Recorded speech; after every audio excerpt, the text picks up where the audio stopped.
Hello everyone. Just getting the link, so just bear with me.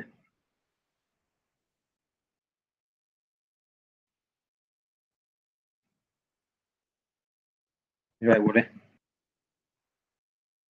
Is it, how would you say that? Is it M3 towels or me towels? I don't know.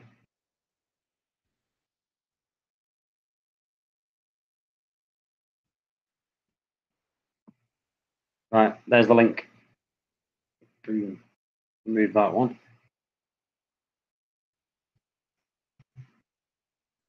You see, I was on Rico's stream. I went away cleaning my reactor out, and then it went off, and I don't know what went off, so I'll have a look later.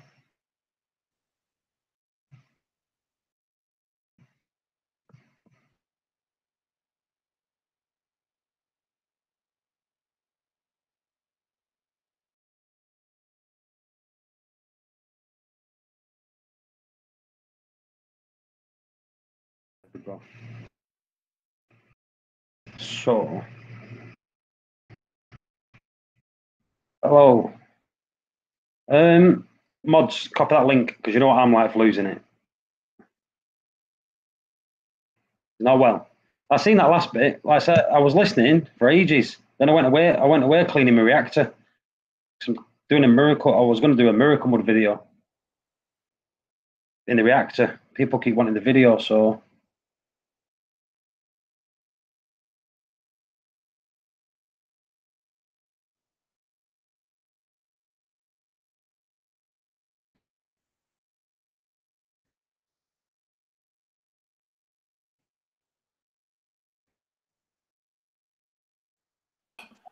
a nice cough.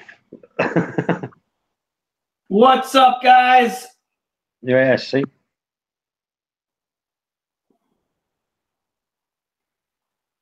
Oh, I feel knackered today.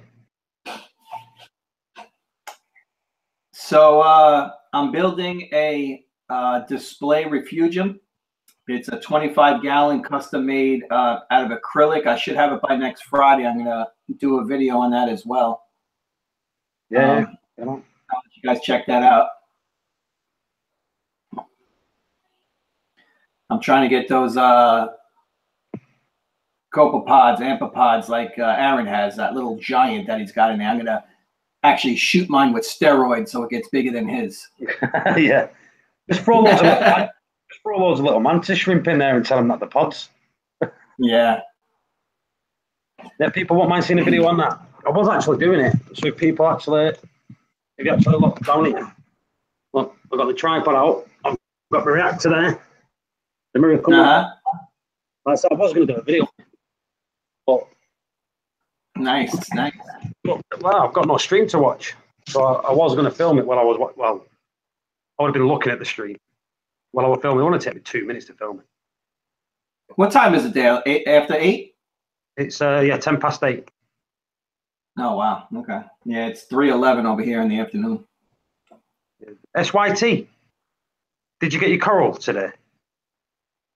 I've not spoken to him, so did it come okay?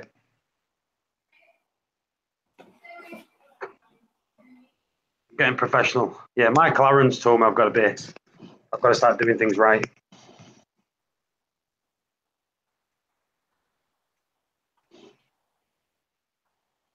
Yeah, Michael Aaron's told me I've got to start. That's YouTube.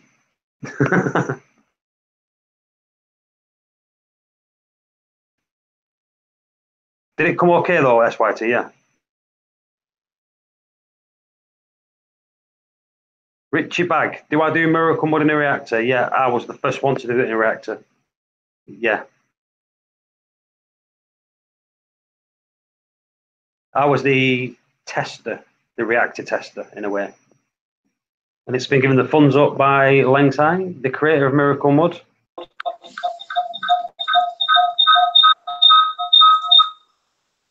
Not good.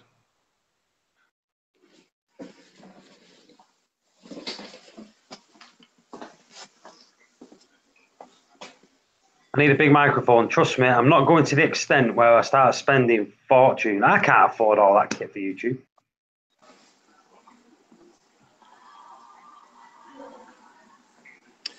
So this is the stand I'm building for the external Refugium. It's going to be right there. External as in you can see it? Absolutely, yeah. It's going to have a clear window on the front, and all the other sides will be black. See me? I've got OCD, so I've been able to see it. It'll make me start twitching.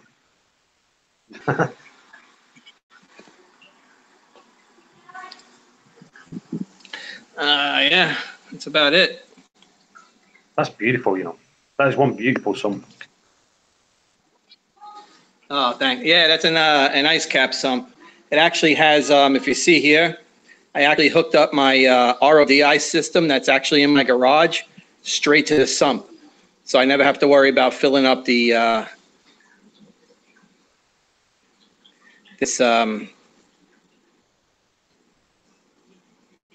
what would you call it actually? Oh, yeah. Yeah, I know what you mean. I think everyone else looks. It's like your display looks beautiful and all. It's just you've done everything perfect. Yep, we got a couple little guys here. Is that ocean sand? That is a Live sand. That's a what is that? That's a dotty back. I mean a wrasse, a yellow wrasse. Oh, I mean the sand. That's a Potter Angel. What gravel did you use? Oh, the sump. No. Oh, the sump is by ice cap. No, sand. What gravel? Oh, I actually used what is this one? It's actually the thicker gravel that doesn't fly around. It's not the sugar fine. I forgot the name of it. I bought it a long time ago, and I just had it like in storage for a while. But it's live sand, actually. Right. Yeah. It looks like the same as mine. Okay. Just answer this here. Do you like carbon? Do you like carbon? And how often do you make? If I put carbon in, it goes in. Well, we spoke about the cloud. Yeah, we spoke about the cloudiness in the tank, so I'm not dosing the carbon. Yeah. I have the Reactor. I have it in there. I got a fresh load in there right now, hooked up to the manifold, but it's not running right now. I actually have it turned off. Yeah. Like carbon, if I run carbon, I'll put it in most probably once a month for 3 days. That's it. Yeah. But other than that, no, I never take it out. I'm going to build a. My wife doesn't like these lights, the way they look. She says they look like cable boxes. So I'm going to build a little cover over this. You do look like cable so you don't boxes. see them. Yeah. He's right. Yeah. Let's have a look what other people are saying in here. Super yellow tank. You got them yesterday. It was 22 degrees when they turned up. Truthfully, I order corals and I order them from proper places, and when they come, they're colder than 22. I got some from, I'm not going to actually mention it online, but I got some from one the other day. I think Michael Aaron's even got some the other day, and they was colder than 22. So I won't worry about that.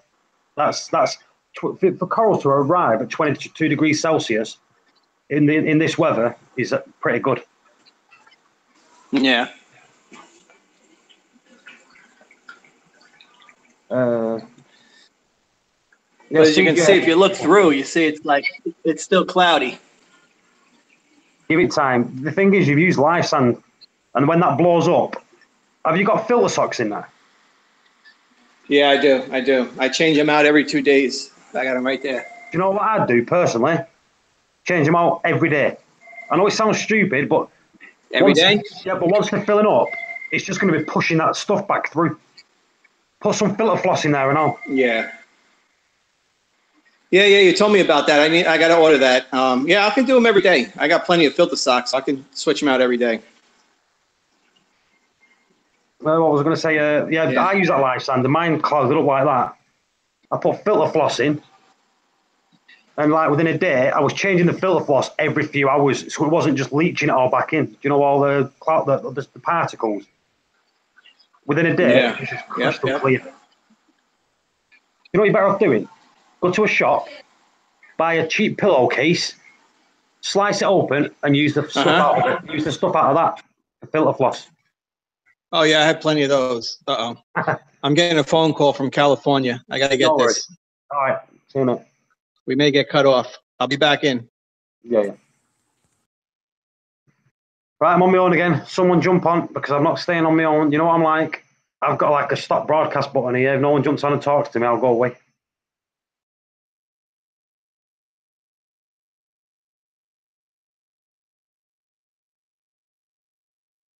That's a SC's tank method.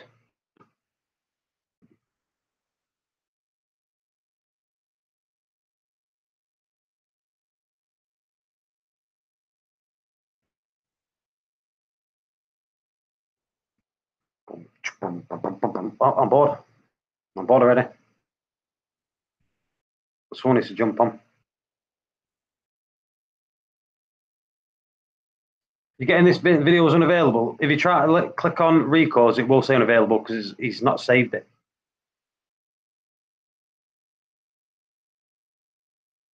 Hello, Asa. Steve's give you the link. Someone needs to jump in.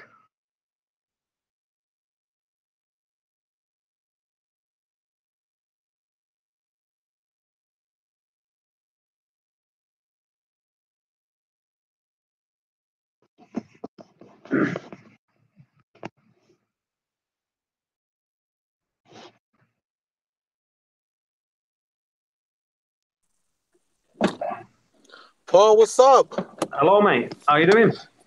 Doing pretty good, buddy. How you doing, man? Good, good, good, good. Always good. Before he ended the stream, I'm like, you know what? Let me jump in there before he ended because he's bored right now. Hey, I've done it before and I'll do it again. I can jump on a stream. If no one jumps in 5 minutes, I'll just go trap and I'll just end it. Oh man, what type of lights did that guy have, man? It do look like cable boxes, man. I think that aren't the black boxes.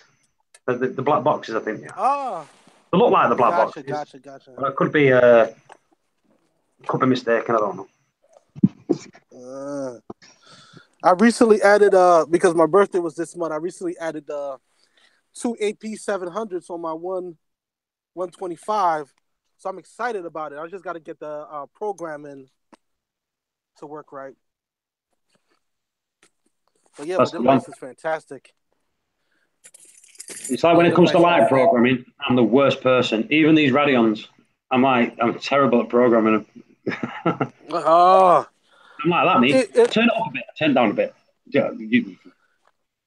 Yeah, so what it is kind of like I wrote down a chart of when to bring the light up, to intensify the light. But what ended up happening is that when I come home, I'm seeing that the light is still on the first phase.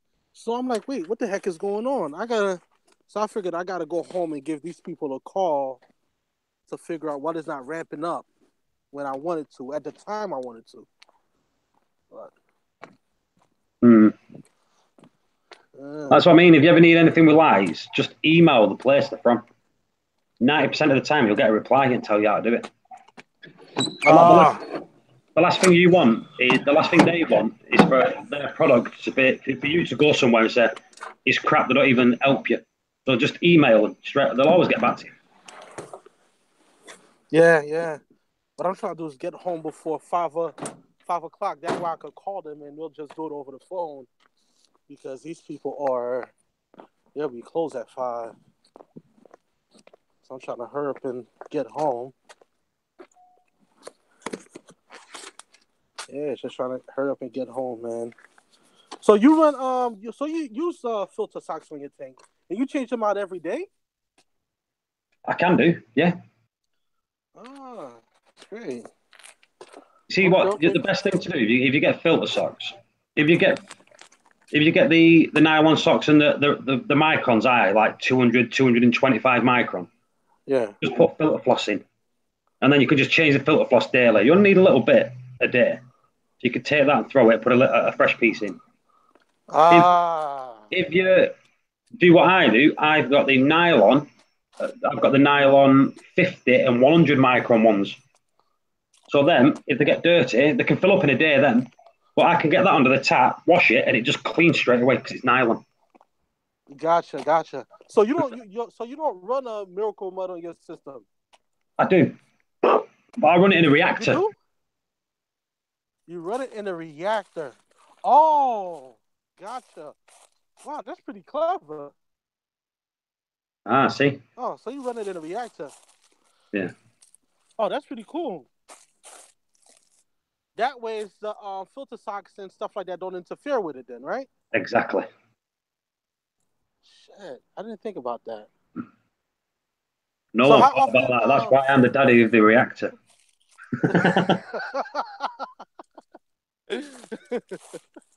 Oh shit, that's pretty cool. Like, that's what I'm gonna do. I'm gonna run it in a reactor. Gotcha. So when do you plan to add in or replacing it, or are you just gonna leave it in there? No, that's Miracle it. Mud I'm in the doing it reactor. now. The way we've worked it out is because we're passing it through the miracle mud all at once. Well, if it's in your sump, the water's just flowing over the top layer. You know, like doing it like that. But when you put it in a Yeah. reactor, it's flowing through all of it, so you're utilising all of it. So we've worked out Gotcha. that you could put between a pound and a half in the reactor, and it'll last you 3 months. Ah. So it's more beneficial to run it in a reactor than a tank, than in a sump. Gotcha. Instead of just sitting it down in a sump. Yeah. Gotcha. And I think being in a reactor, more people will use it if it's in a reactor than it is if it's in a sump, because people don't want it in the sumps. Yeah. Putting that tray in your sump, I don't like the whole idea as well. Yeah. But you can think of it this way. There's lots of ways to do it. If you've got a smaller reactor, a smaller That's one, what I have, a small one. just Yeah. use less again. So just use 3/4 of a pound. Gotcha. Do it, and then but instead of changing it every 3 months, change it one every 1.5 months, every 6 weeks. Oh shit. Gotcha. That's what I have. A small. Yeah. I got a smaller reactor. So you don't run a GFO or carbon, or you run that as well? Right. This is how I do it. Right. So I put the miracle mud in the bottom, and then I've tried it all the ways. And this will go to the question that SYT's just asked now, because he's saying, do I run a phosphate reactor? So I run the miracle mud at the bottom. I put the sponge over the top. Right. If I want to run GFO, I'll put GFO in one of them net bags like stockings. Yes. But I'll put it really loose in the stocking. So I'll put the stocking really loose so it can still jigger about. Do you know the GFO? So I'll put it like a sausage shape, and I'll put it into the reactor in a loose bag. So it's still jiggering around. Yeah. And if I want the carbon in, I'll put the carbon into a bag, tight into a bag, and I'll put that over the top and all. So if I ever need to change it, I can just take the carbon straight out of the bag, and I can take the GFO off. And it's not dirty, it's clean. Damn, you make it sound so simple. The thing is, it is simple, but people don't think of doing it. Everyone assumes if you put GFO into a reactor, it's got to be loose in a reactor where it's jiggering about. But think about it, if it's in a sock or one of them stockings, like the tight bags, it is jiggering because it's so loose, it's jiggering about inside there, so it is working. Yeah. And it does work. Shit. And if you test your phosphates, always test your phosphates out of the reactor, the water out of the reactor. Because you know if your GFO needs changing or not. Gotcha. See? And I went and bought a Reef Supply GFO and carbon reactor. I should have never purchased that then. I could have just used that one reactor to do all three. I use one reactor to do all three. Shit. Let's have a look here. What's that? STXD or ST34. Can you tell me your bubbling schedule? I don't have a schedule. I just turn it on when I want, how I want, how long I want for, and I just do it like that. If you ever clean my glass, I'll turn it on. If I'm falling asleep, I get bored, I turn it on. If I come home from work, I might turn it on. There is no schedule to it. I just do it when I want to do it. People do have schedules. People turn it on every night when they go to bed, and they turn it off when they wake up. What I realized is that when I unplug, I actually didn't do this on purpose. It just happened to play out like that. That I didn't realize I had the way that I have my pump set up inside the tank. So when I unplug the pump again when I unplug it. So the power heads was just keep going. And I just realized that, wait a minute, this forming a lot of bubbles in the tank. Yeah. Up. To do, So, but what you've got to be careful with doing this, it produces the bubbles of that produce. They might be too big, so it might look small to you, but if they're not tiny, you'll be getting big bubbles going down. And LPS do not like bubbles, big bubbles. You know what I mean? So yeah, it's extremely small. Extremely small. Because I guess I got the 3 power heads that I have. I got 2 different settings. One of them is just a pulse. The bigger one is a pulse in the center. And the 2 small ones on the side, they're just constantly running. So when the big one is hitting the water, throwing it, and the little one spinning around, it's really small bubbles in the water. And I'm like, you know what? Let me just leave it like that. So every time I'm done feeding, I do that and plug back in. yeah. So is it Steve 34? Is it bad for your fish? Not at all. In the wild, fish swim through bubbles. They go through the bubbles when the waves hit and all that. Not all. It's not bad for you. It's not bad for your coral and it's not bad for your fish. So don't worry about it. They must have not seen Finding Nemo, man. They were swimming through bubbles throughout the whole movie. Exactly. And you've seen the shrimp in Finding Nemo in the fish tank. He's playing with the bubbles, so it's all good. Exactly. Exactly. Oh,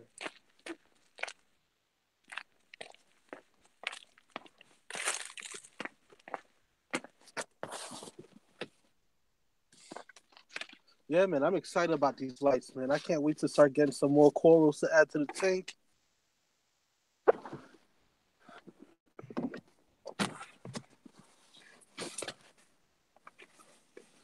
Wait, Paul, I can't remember. Are you one of the people that don't do water change or you do water change?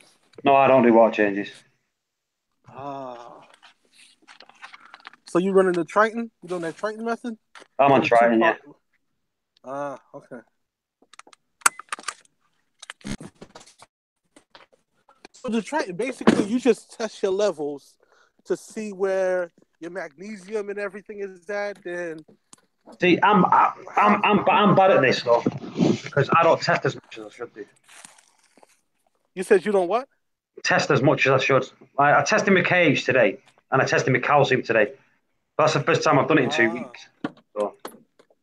Gotcha. Yeah, I'm the type of person that's testing like once every 3 weeks, once every month. Yeah. But I mean, I don't have no SPS in there, so it's not nothing I'm going too crazy about. Yeah, well, I tested, like I said, I tested it today. My KH was at 7.6, where I keep it at 8 anyway, so it's not dropped much. I've just raised my KH a little bit. So. Gotcha.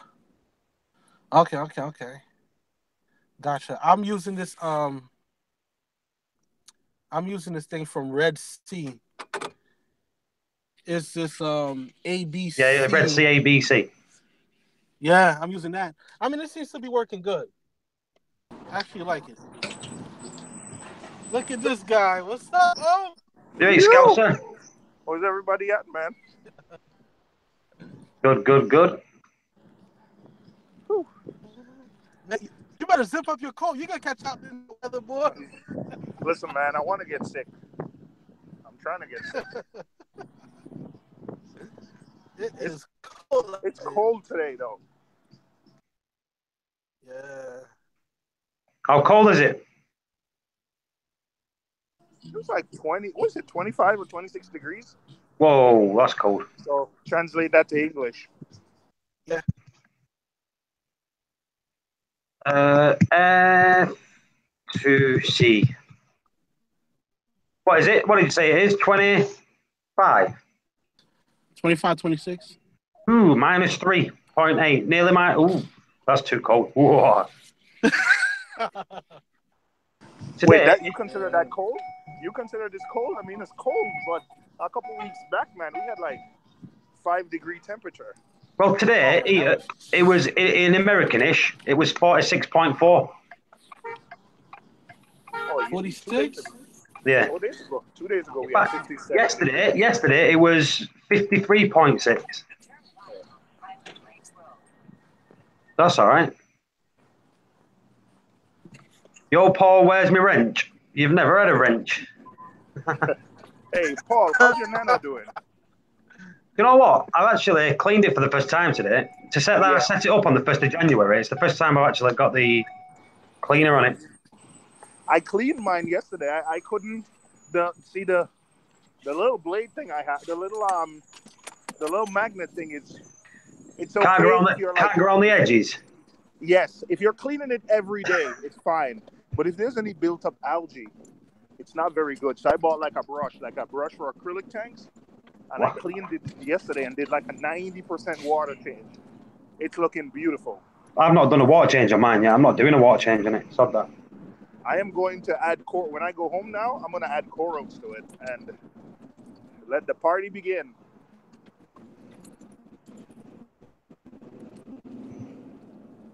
Yes. If I do water changes, the way like I said, the way I'm going to do it, I'm just going to take a litre out of my main display and I'll swap a litre of that. So I'm not wasting water. Yeah, my display is not looking so good. I've been ignoring it a little bit. I've been ignoring this nano. Yeah, because I'm gonna change the sump. Ignoring the nano. I'm expecting the sump like next week, so I've been ignoring it a little bit. So I'm not gonna take any water out of that. Has someone set a stream up?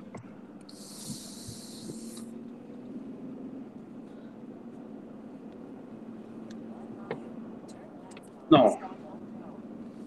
Let me just refresh this.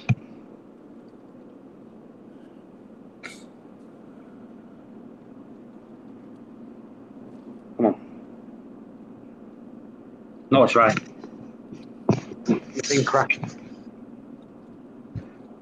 The thing about the nano is the auto top up. I can't get it working.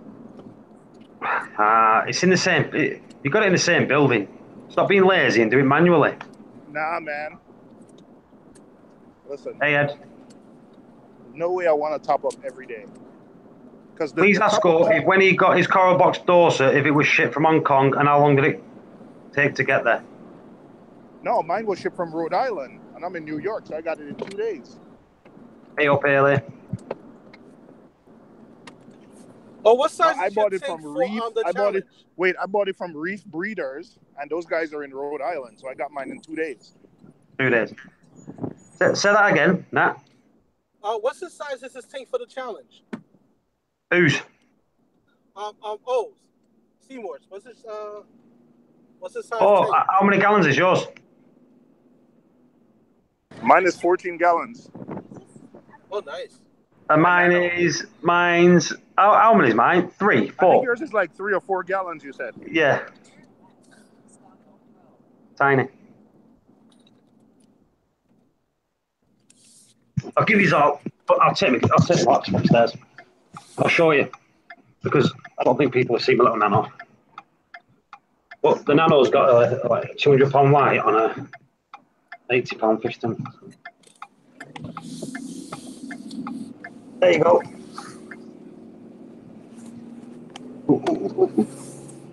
Nice. What kind of lights are you using, Paul?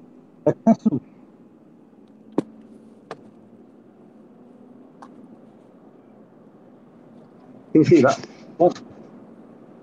Again. Nice. Yeah. Ooh. Let's click on so people can see it. 1 minute. You know, I was battling bryopsis in my other nano. Could not get rid of it. I used so much Fluco. I think I put. I'm supposed to use 1. I think I put 4 Fluco tablets. Did not work. I took the Refugium off, cleaned up in 1 day. So I don't know if the Chaeto was just absorbing the medication before, the other thing could, but it wasn't working. Bryopsis, how does it look? Is it that algae like when you turn your lights off, it goes away, but when you turn it back on, it comes back? Yeah, I don't know, man. It wasn't working. 3 weeks I was trying to get rid of it. I kept adding more and more and more. And once I took the Refugium offline, and then the Refugium looked kind of weird. Like the Chaeto, it wasn't exactly dead, but it had a lot of black stuff on it. It wasn't looking good. Once I disconnected that, 2 days, gone. Do I dose KH in what? In my big one or my little one? That's why it's it. Well, I won't be dosing anything in that one upstairs. That's all. Ever. I've even got bored of it already.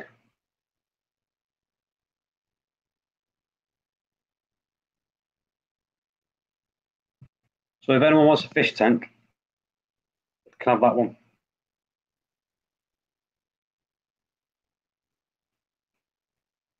Still there, Seymour?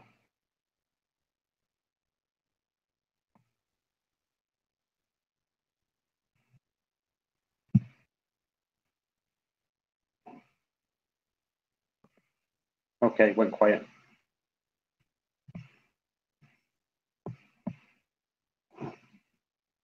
Is it me or am I on my own? No one's speaking. No, I'm listening. All right. It's just windy, so I'm on mute. I'm not getting notifications, man. I just happened to be browsing YouTube and I saw your live stream. Same thing yesterday.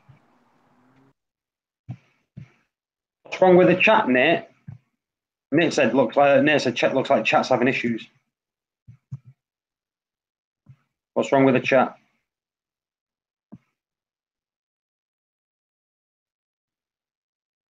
You know, I'm absolutely sweating. 23.3 in my house. It's like an oven.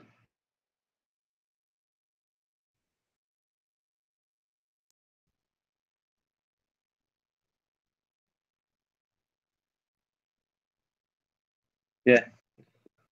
That seems to work on this side.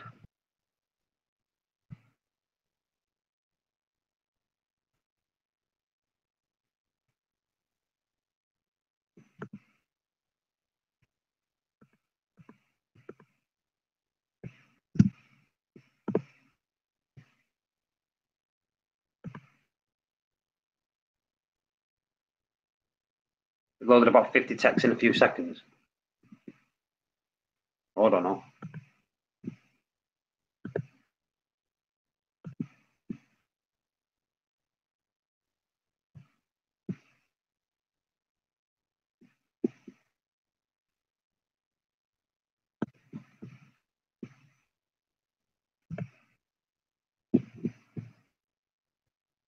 Yeah, YouTube. I think YouTube is doing everyone's tits in at the minute. No one's happy with it.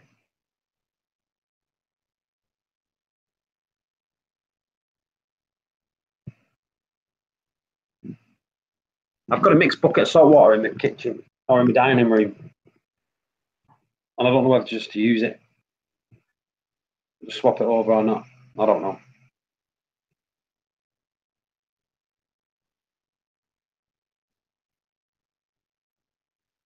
So someone told me to use ATM outbreak and bubble scrubbing together. This deep cleans the rocks. Agree with YouTube.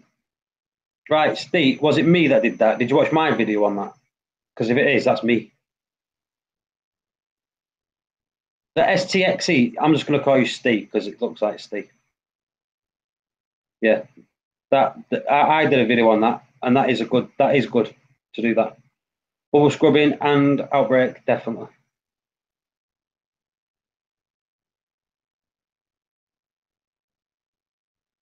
Do a yeah. Outbreak is the bacteria colony? Yeah. All right. That's how I use it. I use it all the time. In fact, I say I use it all the time. I use the Fritz one and all that Fritz 460. Same stuff.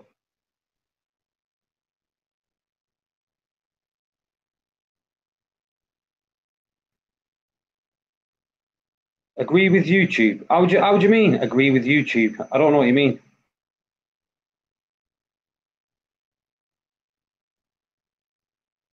I don't understand what you mean. Agree with YouTube.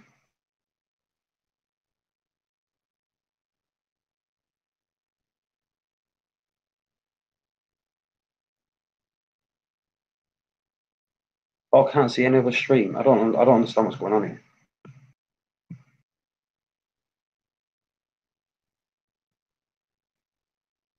I can't look at the chats on mobile. If I open the YouTube app on mobile, the Hangouts crashes and freezes. Right, I got you. Right, so that STXE is called Steph. Right, Steph. Right, that's why I asked about schedule. How long would you run for during the night? My name is Steph. Right, you can do it when your lights go off and have it stopping when your lights come on. So you can never see the bubbles. And that's what most people do. So they'll have it when the lights go off. Just say if your lights go off at 10 at night, you start your bubbles at 10:30. And then if your lights come on in 10 in the morning, turn the bubbles off at 9:30. Just so the bubbles have gone by the time the lights come on.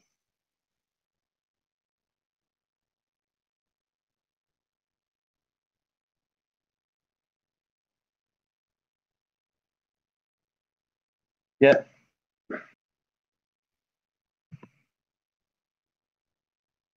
So hopefully you've got that.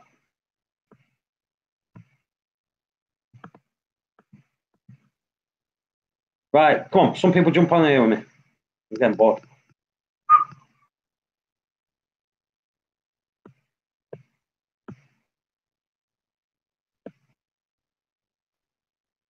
How do you know if your bubbles are too big? Well, if they look like bubbles, they're too big. That's a simple way to put it. If they look like particles floating in your water, that's the size bubbles that you want. The other way to tell if your bubbles are too big, if the bubbles go in and they just rise up, they're too big. If they go in and they start floating around your tank, they're the right size. All right, now I got signal. See how Nate jumps in because I'm going to shut the stream down. He's like, boom. Or Nat, should I say. Where's Seymour? He's still here? Seymour's there. He's hiding. Still soaking because they got beat by Swansea. Is Welshie in the chat? Not yet. Look at, yeah, well, she's not here, Seymour. You're all right. You can come in. I hope they get relegated. He's especially he got pissed the other day because I told him I'm rooting for Cardiff because Liverpool loaned a player to Cardiff, so I told him I'm rooting for Cardiff for the rest of the season. That's do you know what that's like saying to him? He's rooting for Afghanistan instead of America. You know what I mean? That's bad for a Welsh guy. I'm gonna rub it in. I'm a friend him on Facebook and then post all Cardiff stuff on Facebook. Oh, put some cream on upstairs.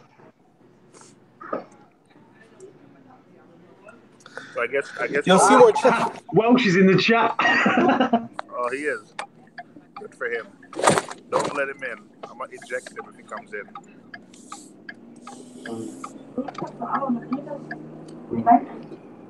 Dry.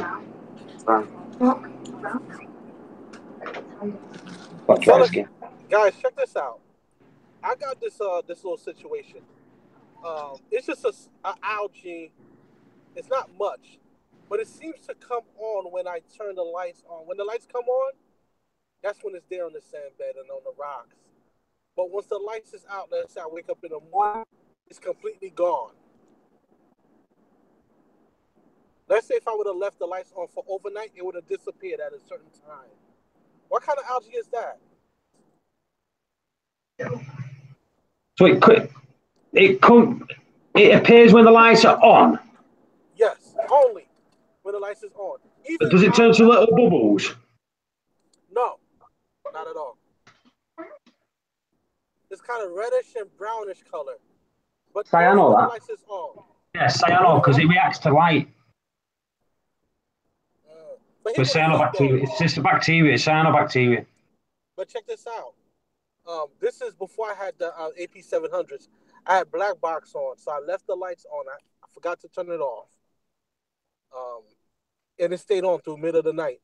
I woke up about 4 o'clock in the morning. The algae was completely gone out the tank. The light was still on. It was completely gone from rocks, sand bed, and everything. Right. So usually the power of the light kicks cyano in. It's usually light and flow which makes it grow. It reacts towards light and with time as well. Because let's say if I would have left my lights on all night, it would have disappeared at a certain time. Hmm. Some freaking weird bacteria, man. I don't know what the hell. Always.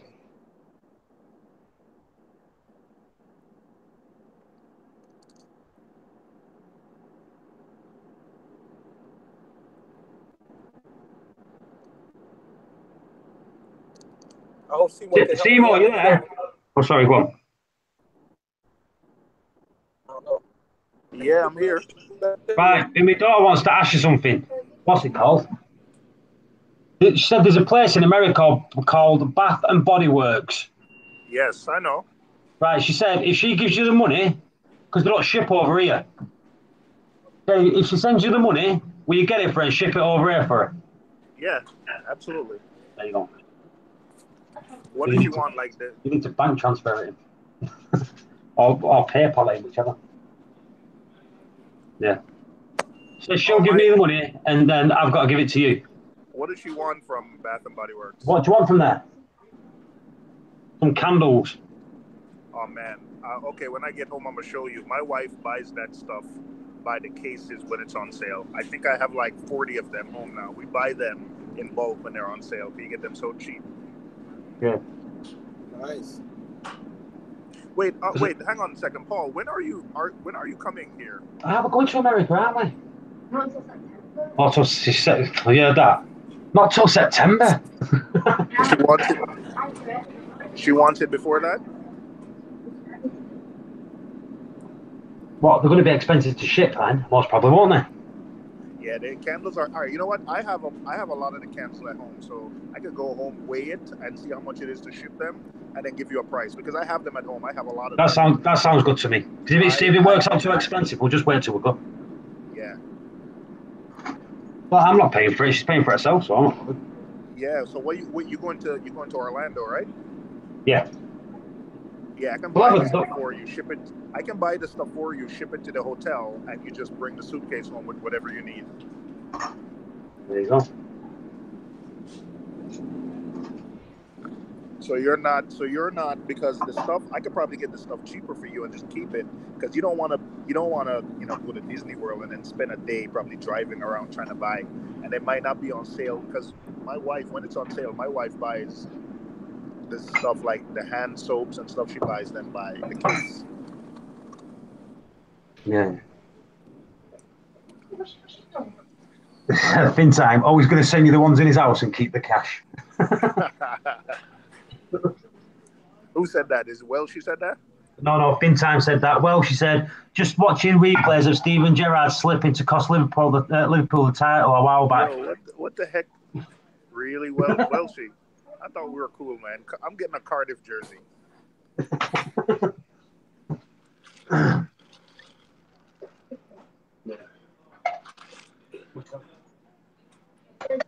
Well, he's got to wait first. It works out too expensive. You know what? I tell you what, you started something else, Seymour. You should have said no. I'm going to look at some other shops now because you can get them for me too. You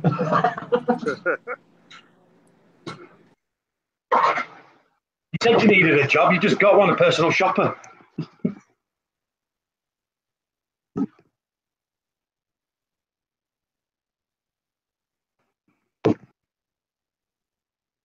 Steve said, tell Seymour hello from Ash and himself.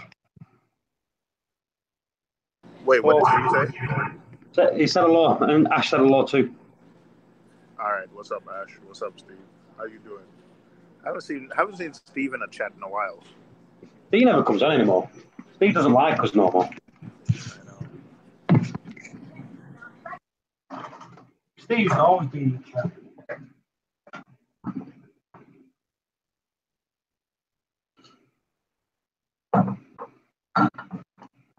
Can't say he's not got a microphone anymore. Took him long enough to get one. Libby! Your taco bar's here. Don't want it. All right.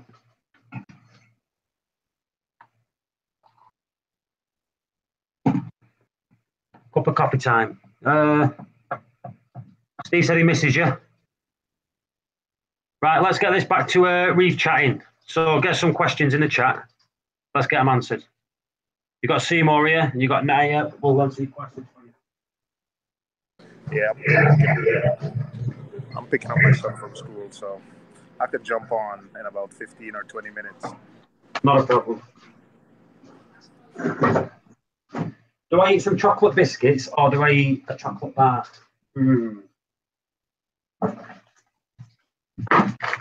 Double chocolate. Double chocolate digestives. Wait, they're called digestives? Yeah. McVitie's. They call the cookies digestives? Cookies? The biscuit? Oh my gosh. All right, whatever. A cookie is, well, I've got some there, but she took them upstairs. All right, biscuits, it's just with chocolate chips in them. That's a cookie. Oh. This is a biscuit. And it says chocolate flavoured digestive biscuits with chocolate chips are coated in milk chocolate. Biscuit. And do you know why I know the biscuits? Because it was invented before that America was America. That's why the biscuits. So you can't say the cookies.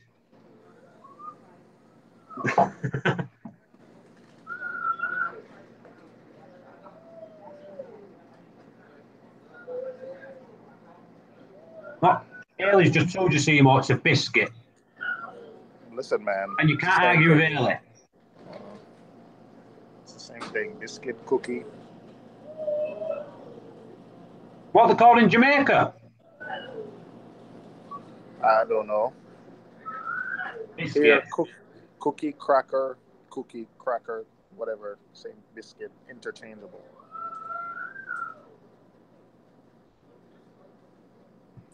So what's a cracker then, Paul? What's a cracker? Let me show you what a cracker is.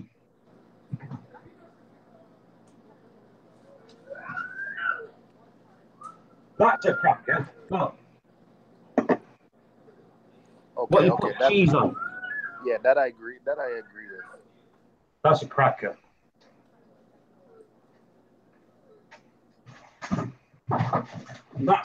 There you go. It's even better. Look. Jacob's cream crackers. And if, see, remember we was talking about Cockney slang? Yes. Seymour? Right? I hear you. So it was a cream crackered. What's that? So what is the so what do they say? Cream crackered is knackered. I don't believe you. Would it? Are you in here? He was in before. I'm listening, Paul. Say again? Yes, this kid is screaming, so. All right. Shut up! Hey. There you go. It's quiet now, see?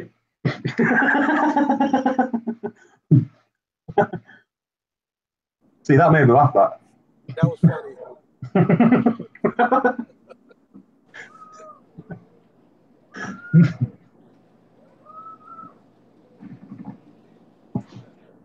Seymour, just go over and backhand the kid.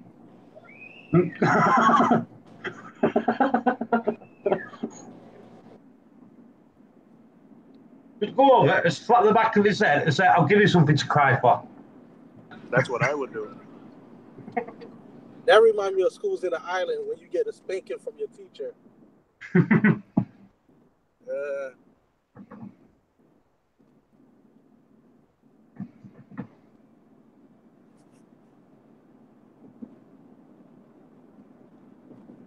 See you later, Ash.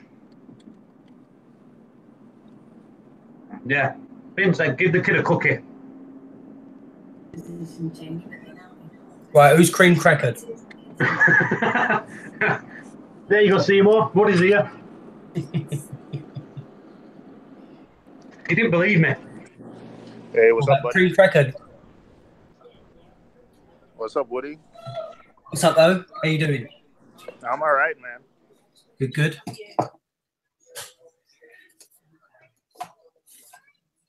Give it an hour or two. I'll be cream crackered. I'll be going up the apples and pears. Getting head down. Oh, no work today? Oh, well, oh, sorry. No, back tomorrow, mate. Tomorrow night. Woody doesn't work. I told you that. Yeah, I forgot. You notice I stopped mid-sentence, right? Woody owns it. He just goes to make sure people are doing the job right. And then he comes home again. Me looking after my wife, she's all flued up. Steve, what is a biscuit then? Just walk past the screaming kid again.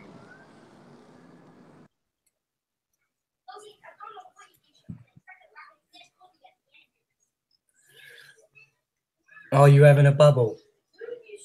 See what fin times are it? I'm picking up my son from school. You're having a bubble bath, aren't you? Having a bubble bath. You're having a giraffe. You're gonna put on your dressy robe after?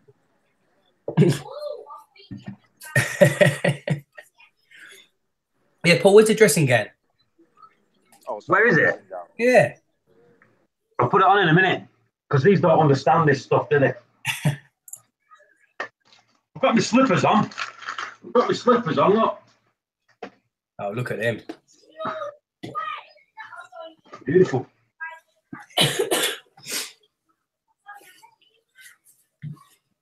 All right, Paul, I'm gonna hop off. I'll be back, all right? Like about See you in 10.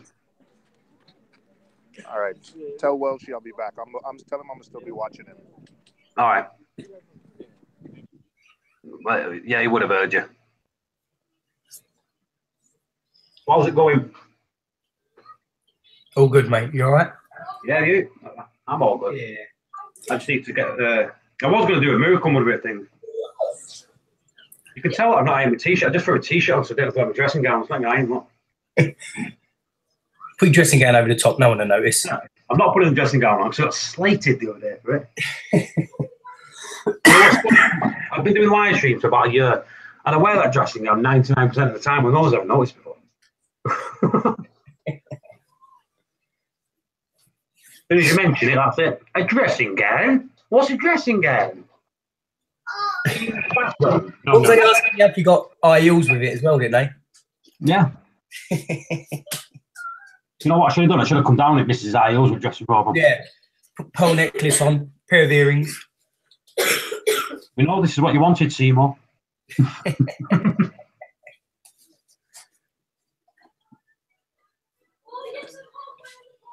You see, there's a lot of Welsh people in here now. Not Welsh, but they're British people. Someone type in there the difference between a dressing gown and a bathrobe. British, not Americans, because they call everything the same thing. When you get out of bed, Americans, what do you put on? If you're just going to go downstairs to make a brew.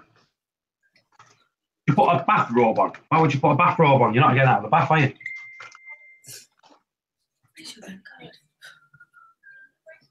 Look, I've got the wife asking me where my bank card is, Paul. Dangerous times.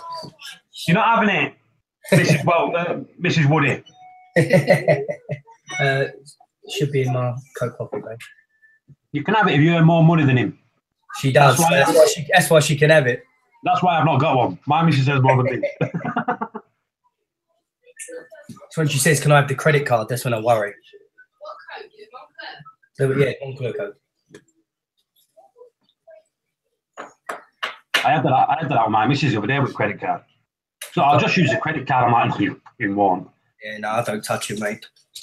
Dangerous things. Yeah, I'll pay it back before they. I know you won't.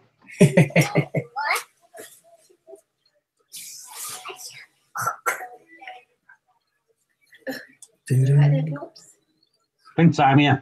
It's the same thing, Paul. Just depends on what if your council estate or not. Right.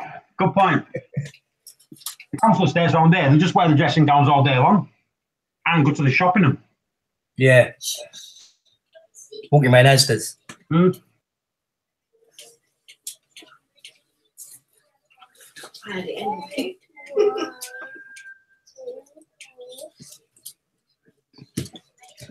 what's the topic? We got a topic? We're going to get a topic. 23 watching. Miss Reefer Fox, we walk around naked. People call them bathrobe. They just call them bathrobes all the time. But there's a difference between a bathrobe and a dressing gown. A bathrobe is made to soak water up. A dressing gown isn't made to soak water up. It's just to go over the top of your pajamas. Exactly. These Americans don't know nothing. Listen, Americans, well, guess what you're getting for Christmas off me and Woody? You're all getting dressing gowns for Christmas. Yeah. Send out a job lot of dressing gowns. Guess what everyone got from me for Christmas this year? Dressing gowns. Every other year, everyone gets a dressing gown.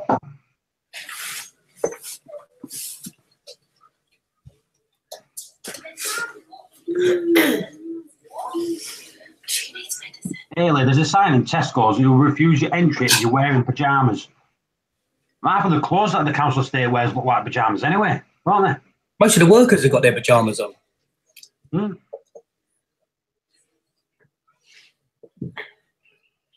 Nightgown is lingerie. Right, Steve, now we know what you wear at night time.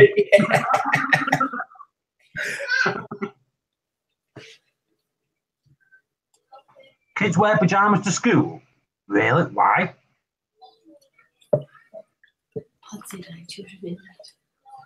We can hear you, Mrs. Woody.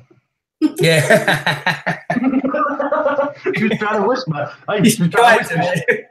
We could hear you in New York. Yeah. Look, she's unwell. Look, poor cat. Oh. Yeah, but when she said man flu, I don't know what it is. I started off with it. I'll give it to her. Happened to me the other week. Oh. I was off for like 4 days at work, with flu. Yeah. And then Mrs. got it. And I'm like, go away from me. go away from me. 20 hours ill, I was like, cuddle me. I've just got over it though, a couple of weeks ago, and I've got it back again. Unreal. Well, you said why do kids wear pajamas to school? Yeah. We got this retarded thing called Pajama Day, where it allows your kids to come with pajamas to school. Why? I don't know. I don't know. We have it for children in need. No, not even that. I don't know. It's just something that they do here. Pajama Day. That's what they call it. Nah, I don't get it. Pajamas are not made, for me, pajamas are not made for going outside in because I don't think they're warm enough to go outside in. Have you ever got out of bed in the middle of the night for a peek and you're like,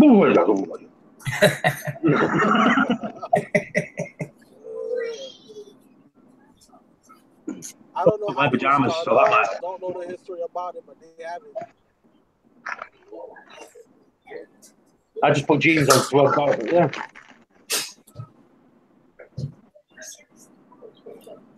Pajamas. I don't get pajamas. Send the kids to school in pajamas. If they've got school in pajamas, just get them up half an hour early and get them dressed. You know what I mean? That's it. Kids pay £1 and it goes to charity. Yeah, that's yeah. We do that. They don't just get out of bed, keep the clothes on and go to school. Usually they get out of bed and put clean stuff on, then go to school. Well, you'd hope so, wouldn't you? Yeah. Again, you can't keep calling council estates. Might be people council estates, ain't you? O's back. So, Paul, I'll tell you what you've missed. You've missed that Steve wears lingerie at night. That's why he's not on the camera.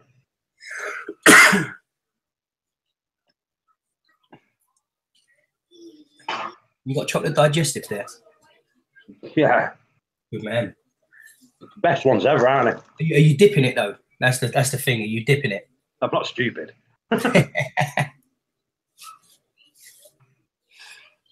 Gotta be dipped, hasn't it? Yeah. Gotta have a dip there. Yeah. The biscuits dropped in my brain. Yeah. Gotta be dipped. Oh, look at this, Americans, cookie. No, cookies have got chocolate chips in. That's what I said, but they're not listed.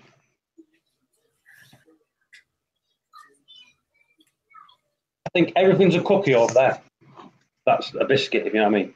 Yeah. And What's a candy, cookie? bars of chocolates are candy and things like that. So if everything's a cookie, what are cookies called? Ooh. Yeah.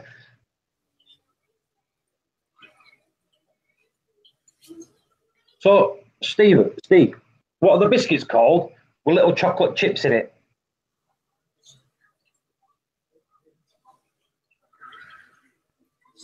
Everything can't be a cookie. Oreos, they're called Oreo cookies. I don't like Oreos, me. No, neither do I. And do you know what pissed me off? The more than anything on the planet that pissed me off at Christmas, where they took the fudgies out of the selection boxes and put an Oreo chocolate bar there instead. Because I love Christmas. For me is waking up, nicking the kids' fudge, out of the selection box, and eating it while they're opening the presents. Yeah. And I couldn't do it because it's Oreo. I don't like Oreo. A biscuit is like a scone. Oh, see, I call it a scone. Do you call it a scone? No, scone. Yeah. So we're not upper class. Oh, can I have a scone and clotted cream, please? What about this? Are you bagel or bagel? What's a bagel? Yeah, see? What, bagel? It's a bagel. That's what Americans say, because they say I for everything, don't they? Iraq, Iran. Yeah. I think the Americans might say that. We call Bagel. it yeah, bagel. Bagel, yeah.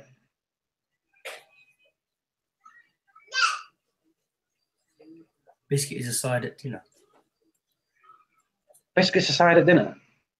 Now I'm trying to think what you have for sides at dinner. Nah, I don't know. I don't get it. Seymour, explain. Explain what? Right. What's a biscuit? What is mom doing? Listen, man. I guess a cookie has sugar and is sweet. A biscuit is flaky, and a cracker is like, I don't know. Like No. You just said a biscuit's flaky. I don't know, man. I don't know. A biscuit is not sweet. It is more like a bread. Yeah, cookies are sweet. Biscuit is not. But crackers is just a bland slate for you to flavor it up with something like cheese or something. See, they're saying a biscuit's a scone or a scone. Yeah. So a scone is sweet, especially when you put jam and clotted cream on it. That's what women have for afternoon tea, because those lads don't have afternoon tea. We do. You just don't tell us mates we do. My missus wants to go for afternoon tea at the, what's it called? Burj Al or something, whatever it's called, in Dubai. Wait, Paul, what's considered a cookie where you at? A cookie? It's a biscuit. What's 1 minute. Libby! Bring me a cookie down here! What's considered a biscuit? The Americans want to know what a cookie is. Because they're confused. No, not a cookie, a biscuit. What's considered a biscuit? This chocolate biscuit. Look, I smell it with my fingers, Bim. Right, see, the Americans are confused, so we've got to show them the difference between a cookie and a biscuit. Hang on. Oh, my finger. Pass me a biscuit. What? Right. That's a biscuit. That's a biscuit? Yeah. That's a cookie. That's a cookie. Oh my goodness, yeah. That's completely different from what we call a biscuit. If you look it up, the biscuit Chocolate. is kind of like a dinner roll. Like a bread and roll that you could eat with a meal. A biscuit is a bread roll. What, something that you dip in soup? You can, yes. All right. Yeah, we call that a roll. Yeah, a bread roll. Yeah, that's a biscuit. Like you dip in a bread. Ah. Gotcha. Yeah, when you get to Florida, man, go to a place called Popeyes. Try their biscuit. You'll love it. Popeyes. I used to love Popeyes as a kid.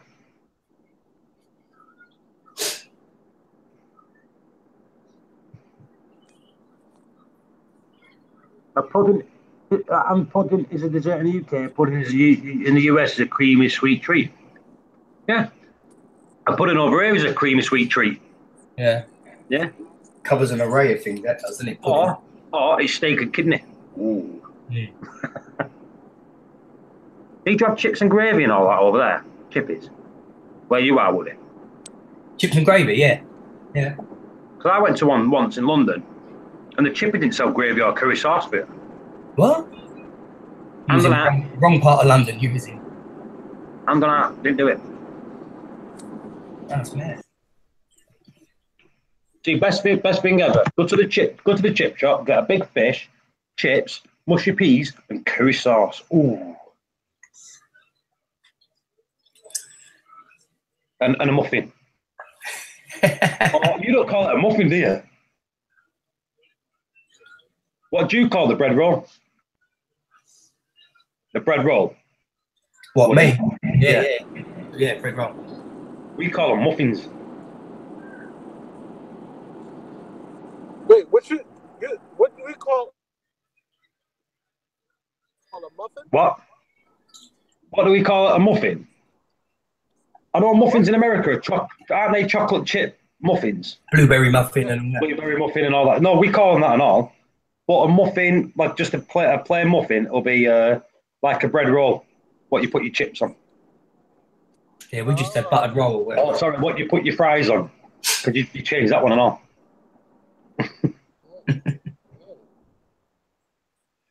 But in the UK, we do like crisp butties. Got to admit that. I like a crisp butty. A crisp what? A crisp butty. Sandwich. Or what do you call Oh, chips? a sandwich. Yeah, chips. Do you know chips like crisps? Chips Oh, okay, like potato chips. on a sandwich. Ooh. Oh, yes, gotcha. Yeah. Gotcha. Anyway, this is well off topic. We've talked nothing Yeah, about. I was just about to say this has gone really daft from reefing, isn't it? It's not it's gone miles away from reefing here. Right, let's get back onto the reef topic. Before, I had 29 people watching, but now I've got 21. Obviously, people don't know the difference between a cookie and a biscuit or a muffin and a bread roll. Now we all know about that. Right? Let's get back to reefing. So, what biscuits do you fish like?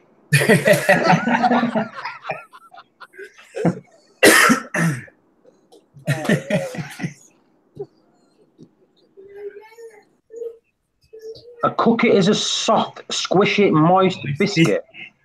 I tell you what, you need to get an airtight container for your cookies. Because cookies are definitely not soft.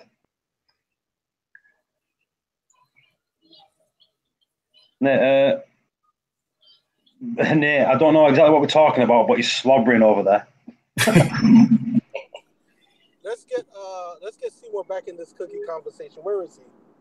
Yeah, DC's back. DC's here. You all call cookies biscuits. No. You all call biscuits cookies. Because biscuits was out before the Declaration of Independence when America was British. So you changed the name, and America's decided to drive on the wrong side of the road and all, where you used to drive on the other side. A Kit Kat. We all know what a Kit Kat is. They have Kit Kats in America. Yeah. Yeah, Kit Kat chocolate. Chocolate wafer. And you feel really lucky when you get one without the biscuit in it. All chocolate. Paul, Yeah. I think this is what your wife wants. My daughter. It's my daughter. Oh, it's your daughter? Yeah. Oh. She's got her own money. She's got her own money. She's got like Yeah, I bought. There's enough spam in the bank. My wife buys them in bulk, so but they're pretty Let me heavy. show you 1 minute. Libby, come here. Got limoncello, and this is just 1 pack. Eucalyptus. What are the pack of 6? Well, yeah, you buy as many as you want, but we buy so much, we just get the. Is this some here? I won't show you. Stick your head over there then and have a look. That in there? Yeah? Right, he'll weigh them and find out the postage. They're pretty heavy. How much have you got 4? You got like 4 times? Or 3? Yeah, let me weigh them and see how much each weighs.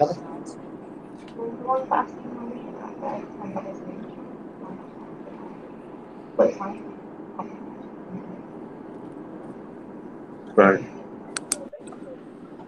Like half the price over there, Seymour, for like the candles over here, you see. Each one is at £1 6 ounces. £1.6. Well, 2 of them will be a kilo, won't it? How much you pay each when it's on sale? $8. Over here? $8. Yeah, she said that. She said the $10, I think she said. Yeah, eight American. My wife gets them cheap.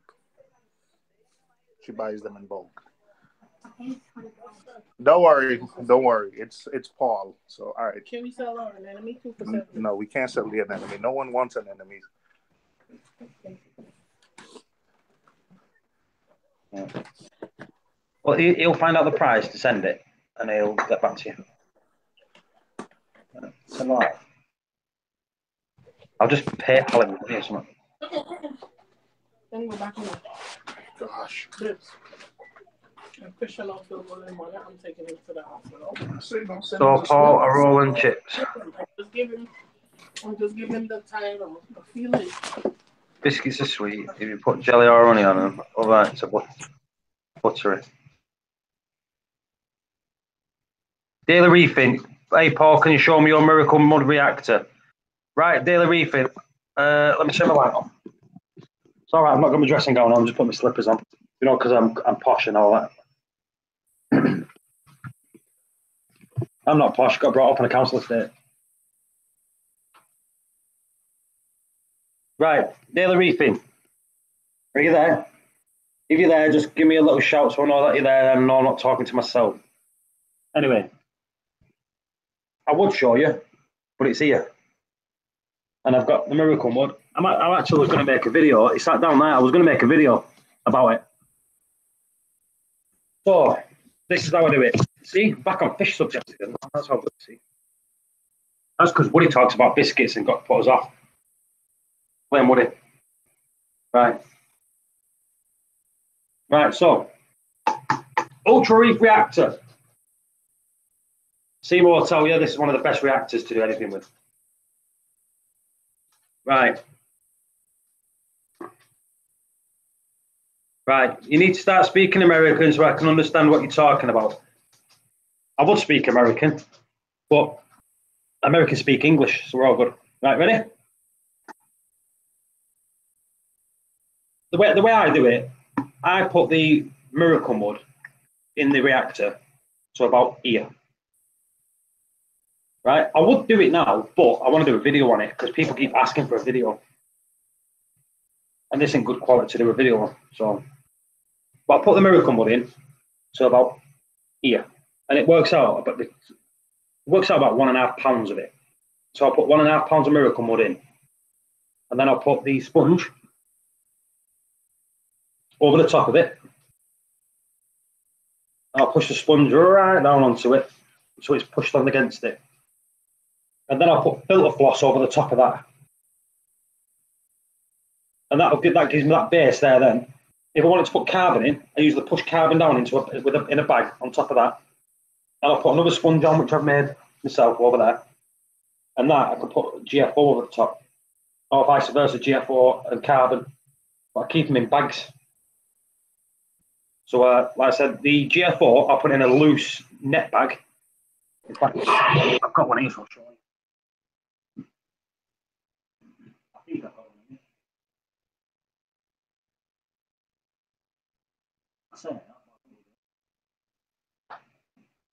Yeah, I am.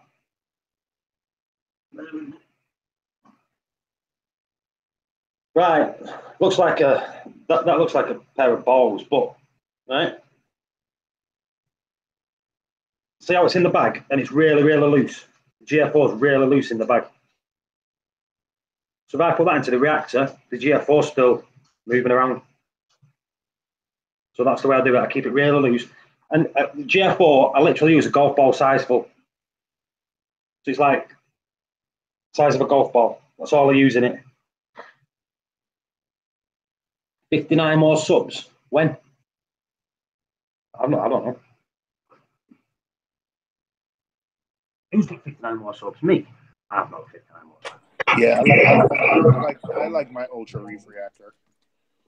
But Ultra Reef reactors are really, really good. I really do like them. I'm just trying to see how many subs I've got. My subs are rocking up and down every day. Yeah, you're at 941 now. Yesterday you were at 902 or something like that.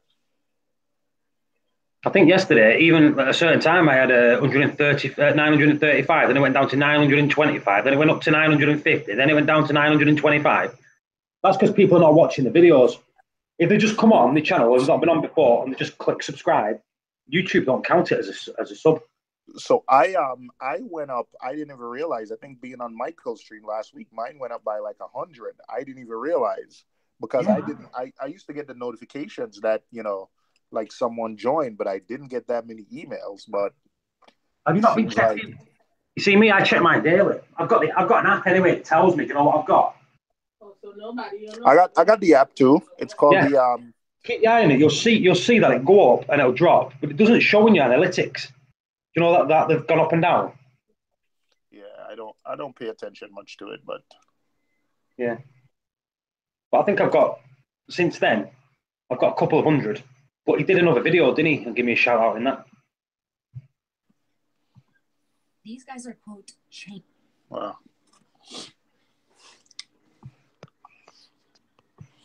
What's up, mate? What's up, Woody? What's up, Aaron? How come we never see Woody's tank? Because the lights are always off by the time we start a live stream. They go off at 8 o'clock. Oh, what time is it there now? 25 past 9, I think it is. Yeah, 25 past 9.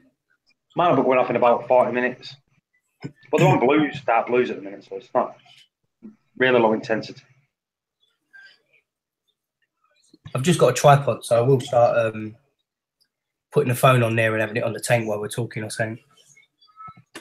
I see that as mine. It looks horrible, doesn't it? You know, because that's what I mean. That's how mine is most of the time. I have mine really blue. Yeah, looking at it, it looks stunning. But looking at it like that, it looks crap. Yeah, you can't see it through the camera, especially the iPhone. Yeah, iPhones are crap. We all know that anyway. Good thing he doesn't have an iPhone. It might have looked better. Yeah, daily reefing. Yeah, put it in the reactor. Just make sure it's really slow flow coming through it. Just try to get your pump. Depending on what pump you got. The pump I got was a Jabo 1200. Jabo 1200 pump. It's a really small pump. But I only have it like 3 notches up just to get that flow through it. I think that's all you need. I've been to the LFS twice, and I forgot to ask them for that little RO clip.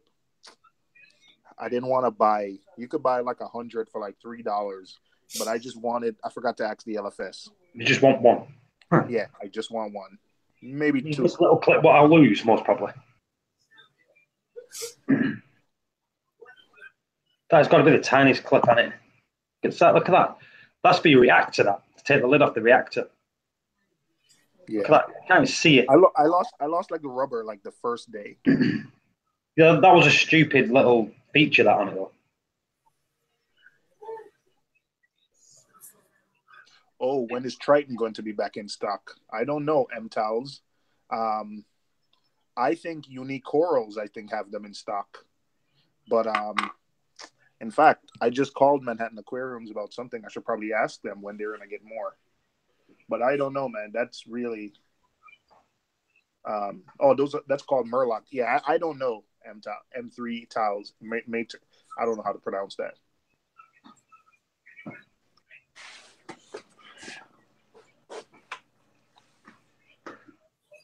tripod.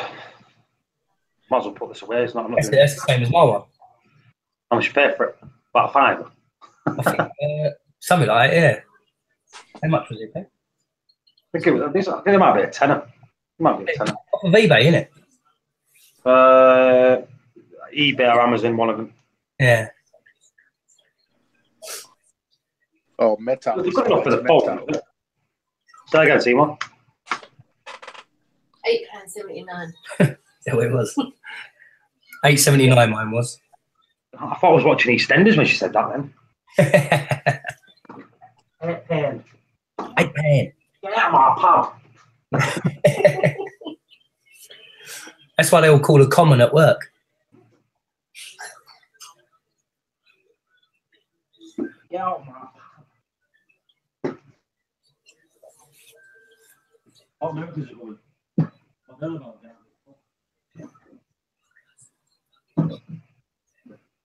What do you mean? He owns a pub and she don't like no one going in it. Who's that? Peggy. Oh, yeah. It's only her behind the bar. That's it. Everyone walks through the door. Get out of my pub. I need to get some more Agent Green. See how I just did that? I've not even measured my phosphates or anything. Cat full of Agent Green, boom.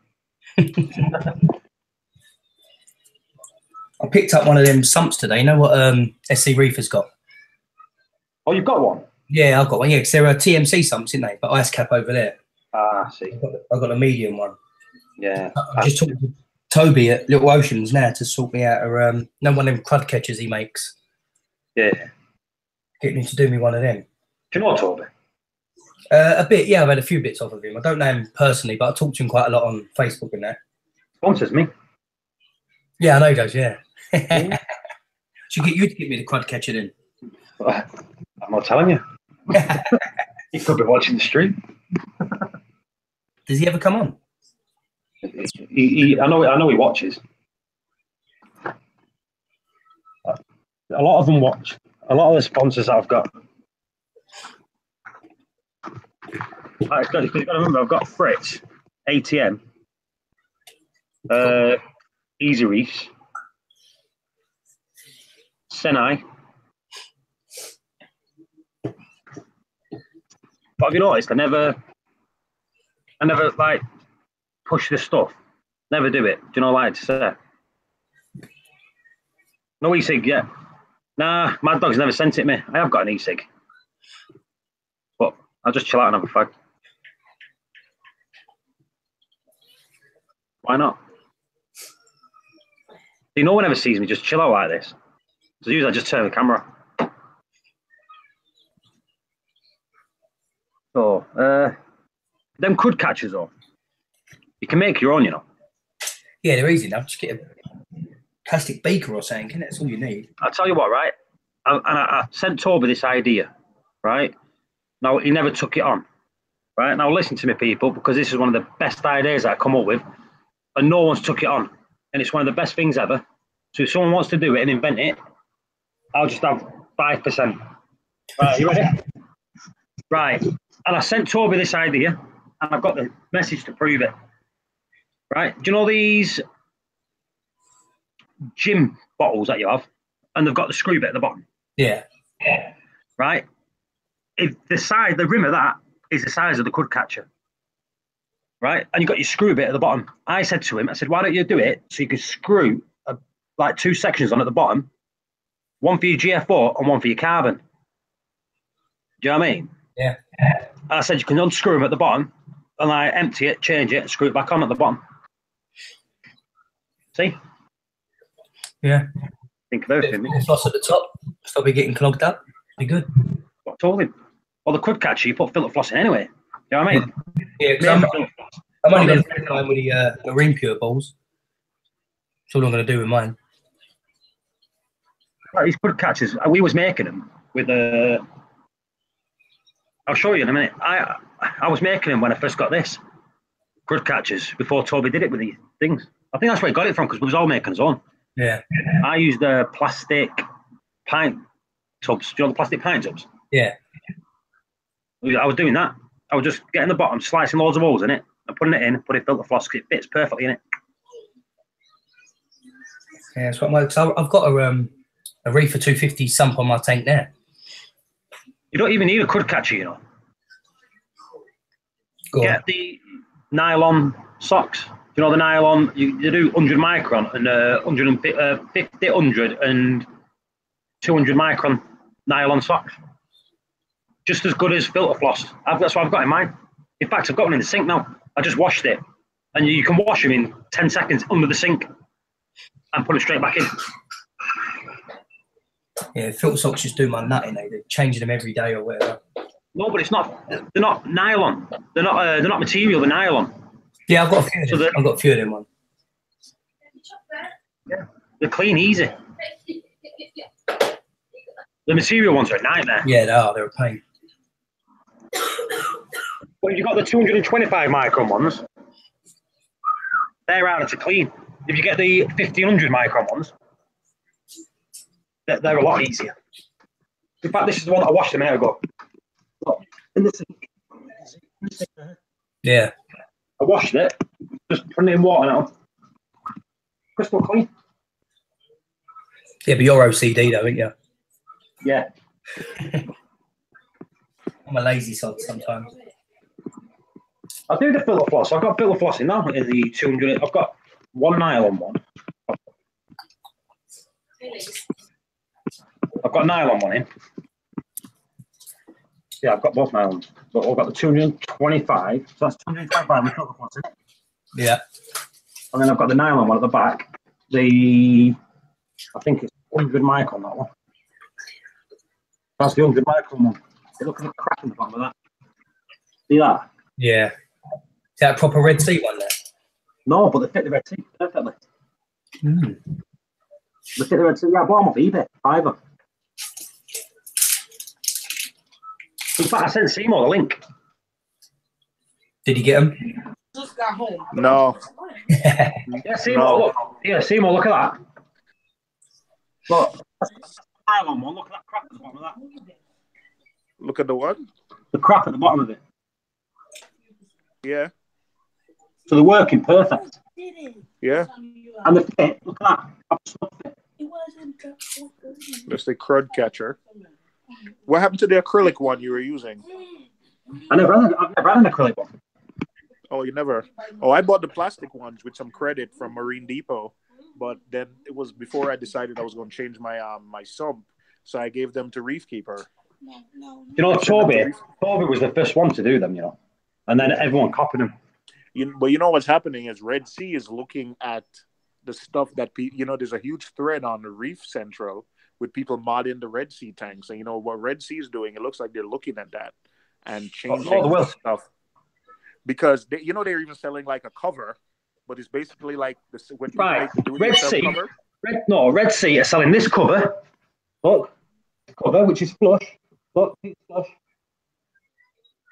You can't look.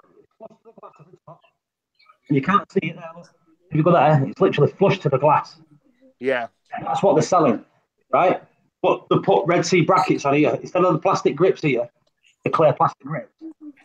Yeah, but Pelfrey made those and glued like some little clips on it that made the same thing. Exactly. That's the net. That net cost me, I think it was 30 quid. How much are Red Seas? About 80 quid. Yeah. Do you know what I mean? They're pathetic. That's why they're called Purple Pond, and I think they're pricks. Purple pricks? Yes. So, yeah, they did send me a new tank, but I had to slate them over every single forum on the internet. And then they had the cheek to advertise the thing on my Facebook page. So guess what got deleted? What did they do? I had a Barney with them. You know about my tank? And it took me that long. It took me that long to get a new tank off him. Even though I complained about it 6 months after I had it, there was a fault with it. And they kept saying it's not, there's not, there's not. And then come to like 20 months later, it was failing completely. The front had about 3 mil of silicon left on the front, where it was literally pulling away. Oh dear. Eventually, there was like, oh, we'll get someone out. So they got someone out, who's my mate. You know what I mean? And the day later, one was on order. We'll send someone out. Here's Red Sea. And when they turn up, hey, Paul, you all right? Yeah.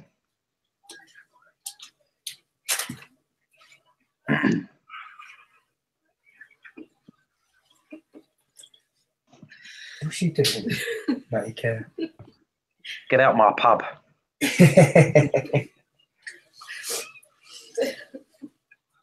I can hear Mrs. Bagel with it. Hello. My daughter, she's laughing. My daughter, she's got chocolate everywhere. She's covered in chocolate. Evolution Aqua. Anyway, we'll talk about them sumps that you've got. I was at the trade show, and I seen them. I went over to TMC and they gave me like basically didn't let me leave for about an hour and a half. You know what I mean? Showing me absolutely everything that they're doing. And they basically built a tank and it looks like the Red Sea Reefer. Everything's the same. But it comes with everything and all, you know, with it. Yeah. The price, couldn't knock it. Couldn't knock the price. Is it blue, yours?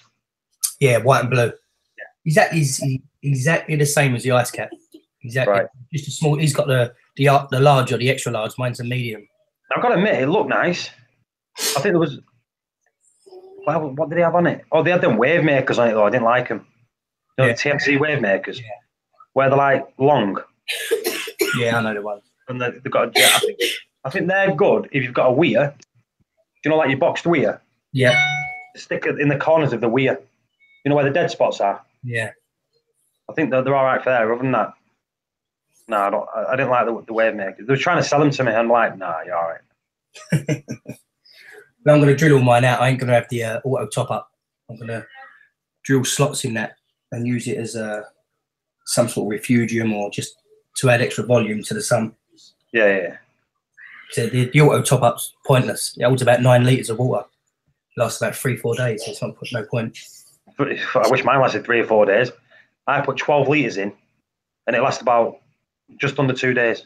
Oh, you using the reefer one? Yeah, the gravity fed one.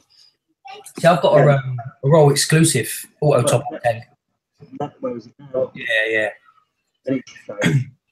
I used it as a calc dripper. Filled it up with RO and put calc in it and just dripped calc through it. Yeah, there's that. What we're thinking of doing? See, I don't know if Nick's here, but I might be getting a new thing. So I might not change anything. We've got something on the agenda.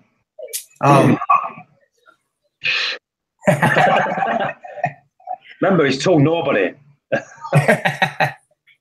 except everybody. Yeah. And this is how I do my bubble scrubbing, people. I get this and I go.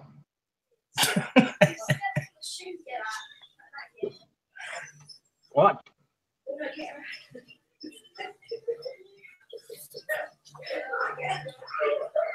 There you go. Bubbles are coming through now. That's our bubble scrub. If you can't afford one, just should rent yourself out as a skimmer. I took the air pump off. What you get off?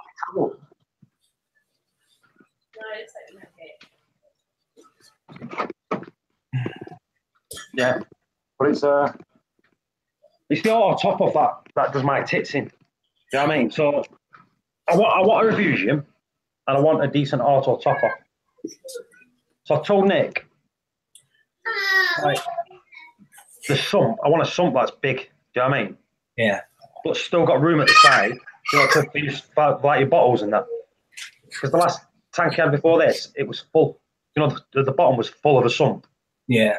And I had nowhere to put my stuff. You know, I had to keep it in a different cupboard. And so I need space at the side. It's got to be 4 foot, but I want the sump. As long as it's, like said, so much space at the side.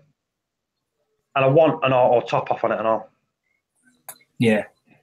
But what I might do, if he leaves enough room for a 25 litre bucket, I might just get the pump one, put 25 litres in there.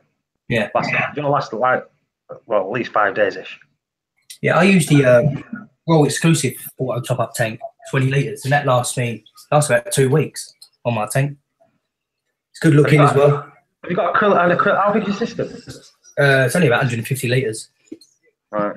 I've downsized massively. I used to have a 4 foot, what was it, 4x2 by 15 shallow tank, but too much hard work. I definitely need something for the auto top off because it like really does wind me up. Yeah. Especially when I go away because I'm going to Dubai in 3 weeks. So I'm away for a week, and I know that my daughter and her sister's going to be here, but they're away on the Friday, so I've got 2 days where no one's going to be here. Do you know what I mean? So yeah, that's not going to be enough, is it? That's what I'm saying. But my daughter, what I'm most probably make her do, I'm most probably make her pour 4 litres of water into the sump.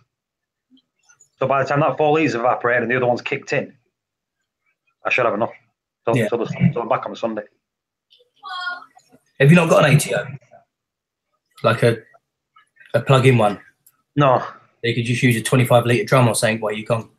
No, not yet. I could. Someone let you one, wouldn't they, for a week or whatever? I should be able to get one. Well, PMC do ones for about 30 quid, didn't they? People on it. That's how I used to have one. I flogged it. I didn't think I need. Do you know when I got this? I just assumed I wouldn't need it. Do you know what I mean? Yeah. It's a good idea, but it's not practical, is it? Lasting 2-3 days or whatever. It is not practical. Well, I used to have my neighbour. He's moved now. He used to come in every day, feed, top up, do all the stuff. Yeah. He lives in Halifax now, so he lives 45 minutes drive from me. But it's hello.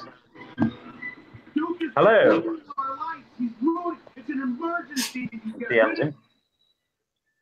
Yeah, but I say he's moved to Halifax, but he says he'll come down every day and look after my system. 45-minute drive there, 45-minute drive back. Dedication, that is. It is. Steve flogged me, sold it. Yeah, flog sold. Come on, Steve. I thought you're British lingoed up now. What's going on, Paul? You all right, mate? See, I love looking at that tank. Yeah. I do. I think everyone on here loves looking at that tank. I hand drew all of this. I drew this. I drew this. It's just beautiful. I'm not jealous. I'm gonna get some better cherry sticks to put in there now that everything is kind of filled in. Get some nice Aussie stuff. Yeah. See, that's the thing. In America, everyone has massive tanks because you have big houses over there. In the UK, they're not massive unless you're rich like Woody. I knew that was coming.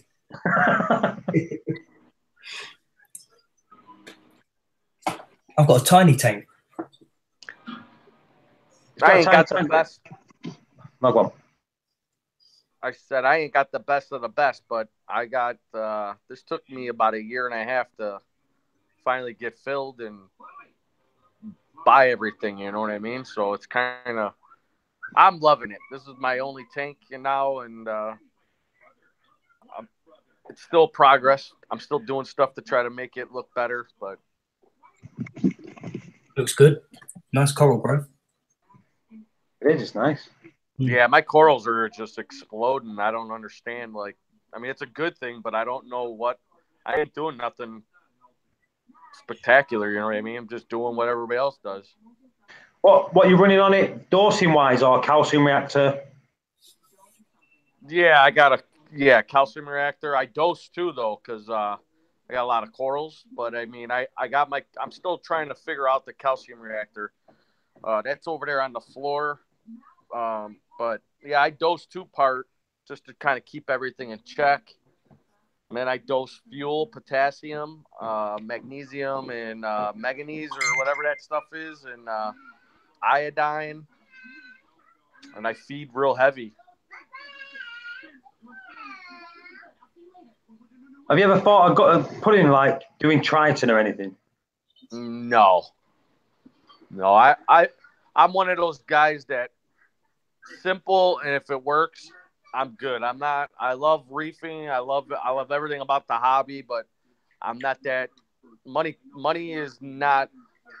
I don't have a money tree, so if I start losing things, or you know what I mean, I'm not one to try new experiments. This has been working for me, so like I still run metal halides. I run 12 T5 T lights. I know everyone's going back to halides, aren't they? Pardon? I said a lot of people are going back to halides and T5s. Yeah, that's what I run. That I got like I said, I got 12 T5s, 54s, and then I got 3 175 22K metal halides. What's the total water volume in that? Just the tank alone is 235.6. Just the tank, and then I have my little Refugium right there, and then I got a 20 or 15, and then I got a 55. So if you took all the rock out, if you took all my rock out, I'm probably running 310 gallons of water, but I'll show you real quick. Oh, I just did my floor, so but this is plumbed into my system. Have you got any fish or anything in there? No, this is just going to be a macroalgae. But that goes in from there. That flows from there to this one. And then from this one, it flows into my 55. And the water level is, so it probably got about 40 gallons of water in there maybe, or I don't know. Shush. That's my huge skimmer. That's an old Beckett system. Hang on, I've just seen a Radion box there. Where are your Radions? Oh, that's running that. Right. Yeah. But I do run bio pellets. Just a small quantity. I don't run a lot of them. Leave it alone. But I don't run a lot of bio pellets just to help keep some, it's just a helping hand, Yeah. Just to keep it stable. Right, yeah. Some people use it as a full-time, to try to keep their phosphates and nitrates. Like they use it as a permanent fixture. I just use it just to try to give me a helping hand, yeah. Yeah, I've always told people not to use bio pellets for a permanent thing. Yeah, no, it's never good for your system. Yeah, bio pellets they're real tricky. You got to be, too much, too little. I mean, too little, it's not really going to do anything. I always run them. With this system here, I'm running about 750 milliliters. So it's not too bad. Yeah. But, yeah, everything's going What's your maintenance like on the system itself to clean the glass and to keep the sand clean? How do you do that? Yeah, I get a little algae. I got to up my bio pellets just a little bit, but I don't, like I said, I run it not too clean, just just enough. I mean, I don't know what my phosphates are. I'm sure they're a little up there. I just kind of not look at the numbers. I just do like what Rico says. You look at your corals, they'll tell you if they're not happy. Well, I agree with that because I'm not a phosphate number chaser. Yeah, I don't chase numbers. I run the hose. I got a hose that's going outside into my kitchen for my skimmer. So I'm sure my pH is well over 8, and then pH and alkalinity are my main concern. Well, it's like pH. A lot of people worry about pH. Well, I don't chase the number. Your KH will tell you if your pH is out. Yeah, my alkalinity is 9.3, and it's stable. And then my pH, I don't check it. I just know that if I ran the hose and get fresh air, that it's gonna be beneficial than not doing it. So I'm usually about 8.1 to 8.3, or give or take.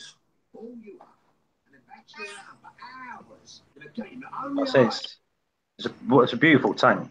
It's nice to showing it on the stream. Yeah, my butterfly, I just bought a copper band. I did a bunch of videos on him. I mean, he eats from my hand. I mean, I've had him almost just coming up on 2 months right now, and the damn thing is awesome. Did you see Seymour's? Did you see Seymour's eating it out of the clam? Yeah, this guy here, he's eating. Not even afraid. Like, I mean, I can put my hand up here, and if he sees me, he just. Yeah, they're shy, and they're shy at first, but you can eventually they'll get used to it. What I used to do is put the frozen food, don't thaw the food, put it at the top, and let it float, and he'll go and pick at it. Yeah. Because some of the fish will not come to the surface to get food. So once you put it, and don't defrost it, just put the frozen food in. He'll come to the top and pick at it. Yeah, and pick at it before the others start picking. Yeah, so he'll actually break it up so everyone else gets, but he'll be able to get to the top and start eating before everyone else does. I just hold it in my hands, and now he's like, he eats right from my hand. I'll show you guys, because I think it's the coolest thing in the world there. Yeah, I like them. My wife my wife's looking at me pissed now because I got rid of mine. But yeah, watch. I mean, I'll put this in there, and here it comes. He's just like, come on, bud. I just let it get a little bit of. My chevron tang is. He eats me out of a household. Yeah, I like a copper band. Oh boy, my wife is giving me the evil look now. Hey, come on.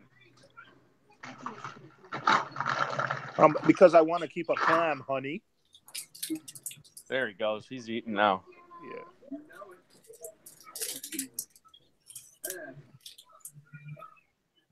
And I think they're pretty much fine with like SPS. It's just some type of brains and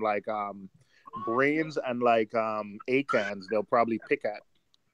Yeah, you know what? This A-can right here is not opening, and I'm wondering if it's from him pecking at it. And maybe if you have angelfish, yeah. But SPS, they don't bother SPS. Yeah, no, he's my buddy, man. And the thing about them is they're so easy to catch if you have to take them out. So it's not a fish that's hard to catch because they're so social. Because they're so social, you can actually put your hand in and like catch them that way because they always come to the top. Yeah, he's cool.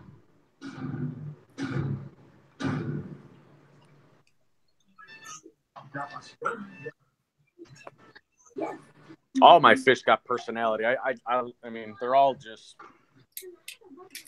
You know, I can't have cats or dogs because my kids are allergic. So my fish are they're our family pet. You know, it's pretty wild. I love it. How long is that tank? Is that 72 inches? No, it's 84. Damn. Both sides viewable, right? No, I painted them the sides just so that my front door and all my windows. So I mean, I could scrape the paint off. It's not a big deal. But I painted it white, let it dry. Then I painted them black so that just the white gives it more reflection and makes it a little bit brighter in there. But I can make it a viewable, but I chose not to. I got you. That's a big tank, man. That's a big tank in the living room. 84 inches. Yeah, it's in my living room, man, and my wife was not happy.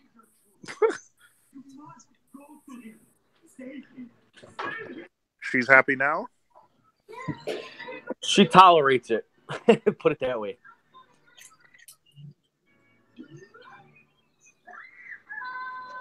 Yeah, she tolerates it, so.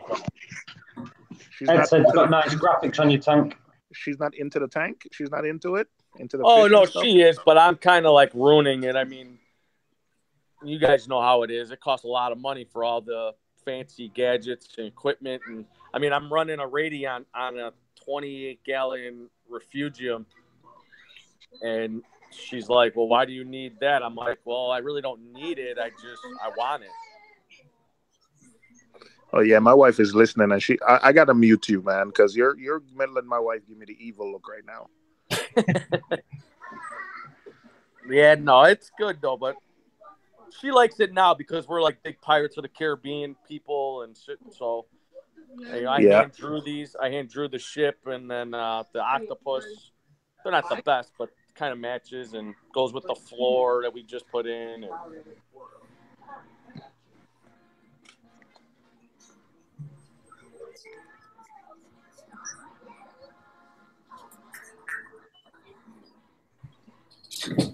Yeah, it's a big tank. It's bigger than I'm kind of used to it now, though. It's almost like when you buy a house for the first time, it's like huge, and then once you're there for a while, it looks small. I wouldn't mind going bigger, but bigger. I can't though. I don't have a basement, but I'd like to be like a 10-foot tank. That'd be awesome. Oh. All right. Well, good luck with that. DM. Oh, it'll never happen. I already know. My wife will divorce me if that happens. OG said, can you turn your camera the other way so you can see the full length of it? There you go. Yeah, it's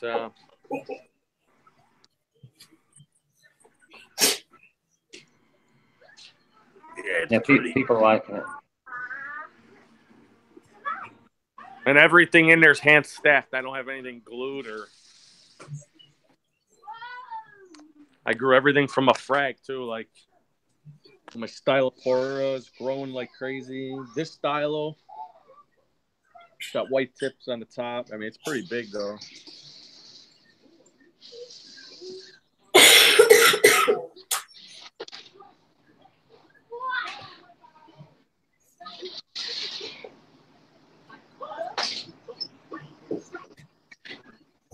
My clownfish, they just keep killing my hammer. Like, that's dead. They killed this whole colony. I'm about ready to stick a toothpick in both of them. You see, mine hosts my frog spawn? My clowns host that. They killed it? Nope, don't bother it whatsoever. In fact, if anything, they're hoping it grows because it doesn't stop growing. Yeah, I mean, they love it. I mean, there's tons of heads there, but the girl, she lives underneath and lives on top. But, like, when my purple tank comes by, they go at it. You could see her, like, right. She just don't like anybody coming over there. So it's just, I'm sorry, man. My kids are race car driving. But yeah, they just.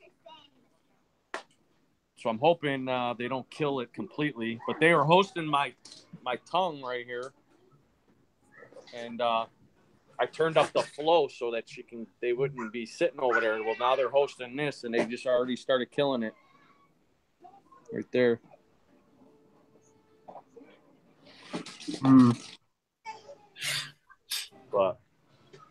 But mine doesn't even close up. They can be in and out, swimming in and out of it. I put pictures up on Instagram and on here before.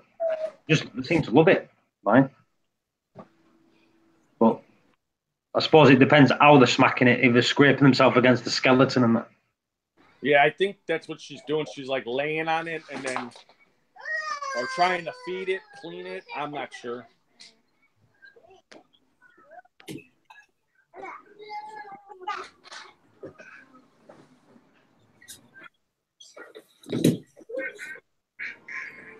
I could go bigger in the basement, but I feel I won't enjoy it as much. I want to sit my ass in front of the TV and stare at my tank. That's true. Yeah, me too. I think that's what everyone wants. To be able to sit down. It's like I do it when the wife's not here. I don't watch TV. I just watch the system.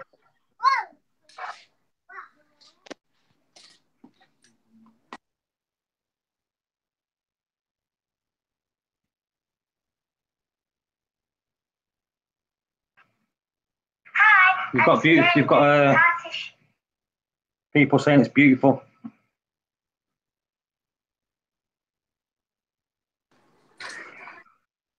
And I he does both, Ed.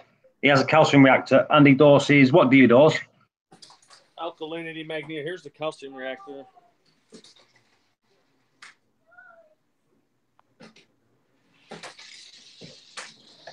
And then I dose just 2-part.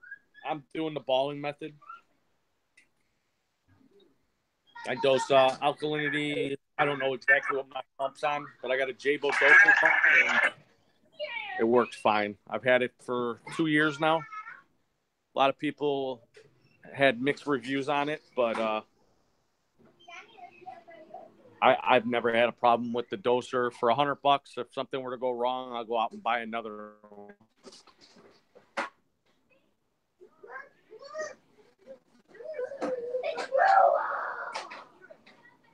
And then I have 3 BB, I got 3 MP40s, 2 BB8 Jabo power heads.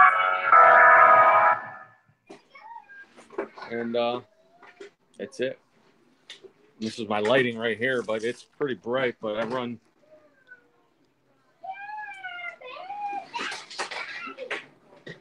I also got the T5s there, and then behind there, metal highlights are in the middle.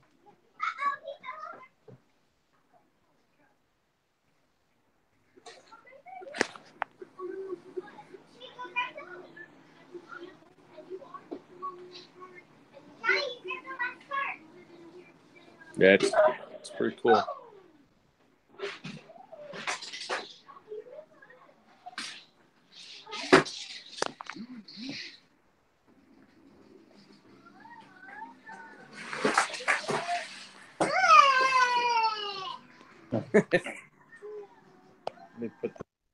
This guy painted the sides white first and black on the outside. Hang on, this guy that painted the sides white first and the black on the outside. Oh, how do you mean, Doctor? I don't get it. This guy that painted the sides white first and then the black on the outside. Is that you? Did you paint the sides white? Yeah, I painted these white. I painted these are painted white. I got some coralline algae starting. I'm gonna wait a little bit before I get in there and start scraping, but yeah, because there was scratches on the side, wasn't there? And then I painted it black, which is that because there were scratches on the side? That's got something to do with it. But I also didn't want light to shine in and then just have like a nuisance looking algae look when you walk into my house. Because I got a front bay window right here and I got to keep it closed. And I didn't want the sun to be, especially when summer comes. But yeah, this is an acrylic fish. It's an acrylic tank. So I buffed out everything. And, but the sides, they weren't bad. I could have left it. But I chose this way just to give it more reflection inside because I do have some corals that are like I can't really show you, but you could see them like way in the back. I got some buttons and stuff, so I wanted to have the light bounce off. And yeah, I'll say it looks nice. The thing is, when you're looking at it, you can't even tell that it's been painted white. From the camera. Yeah. Oh, even when you're standing in front of it in person, it don't even look. You can't even tell. Like it looks like it was just supposed to be like that, Yeah. And then it helps keep the light inside the tank too, because if I didn't do that, man, my whole living room, people will be driving by thinking I'm growing hydroponics or something. Yeah.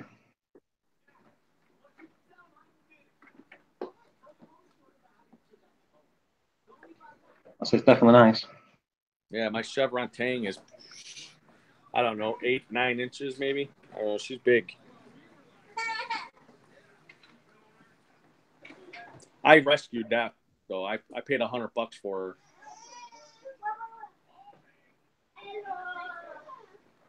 What's the pipe on the deck for? What hides in that? What's up? That bit of pipe work on the floor. Oh, I tie nori algae.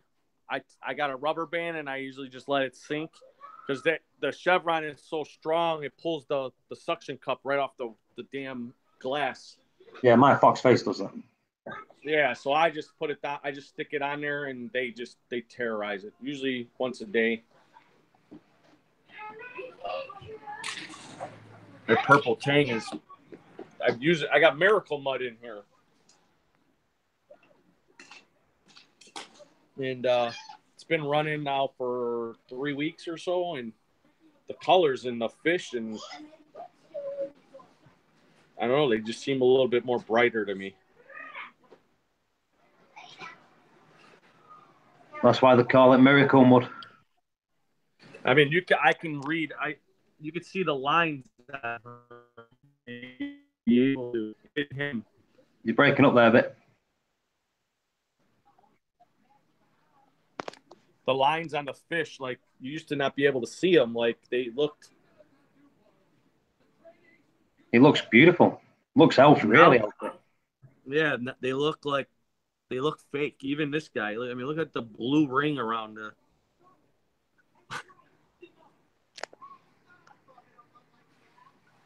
I think that's why they call it, miracle mud. I don't know. It's working, I think. Everything is out. Everything's open.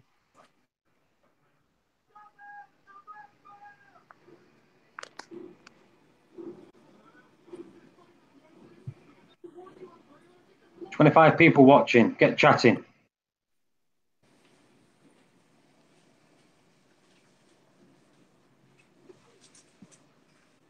It's very quiet on here tonight. Usually there's loads of people on.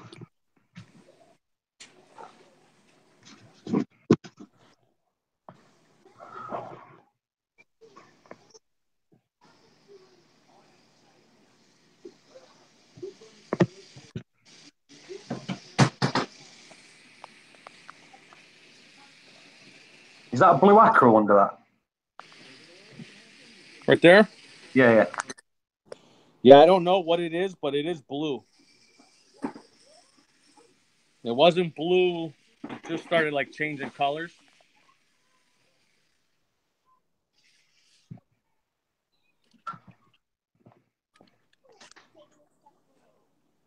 This used to be blue too, this top one. But then I think when I moved it over from the 120, all this rock used to be white. And then it was all brand new rock. So I don't know if I stressed that one out, but there used to be like a hint of, it looked like blueberry. But not no more. They turn green. I don't know why.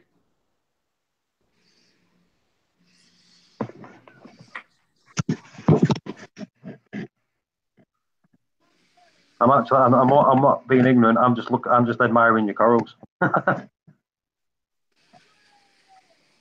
That's my red planet, or I don't know. It's a red millie, I think, or red, not planet. That one was this one. And then this one, I broke this off right here, and it's already healed. I stuck it in there in a hole just to regrow.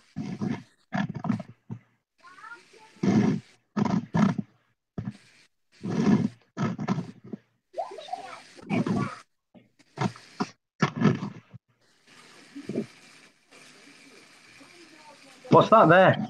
Right in the center now. Right here? Yeah. That is a piece of this that I broke off when I was trying. I want to say that's the red planet. Right. What's that above it? The fluffy one above it. This one? No, the one at the side of that on the right. That's just a regular, like, I think, Kenya tree. I got one there. Right. One there. And they've just grown, and I'm hoping everybody gets along. Yeah. Have you ever seen the kryptonite Kenya tree? Pardon? Kryptonite. What's that? Kenya tree. The kryptonite one. Kryptonite? Yeah, kryptonite Kenya tree. Oh, is that what it's called? No, have a look at. It's a Kenya tree and it's a kryptonite one. It's a luminous green. It's actually really? Okay, yeah, Do you know your Duncan? Do you know your candy canes? Oh yeah, That's what colour. That the Kenya tree is that colour. that it was this. That's the mother right here, and I got to frag it again. But they used to be together, but it got too big, and I had to cut it.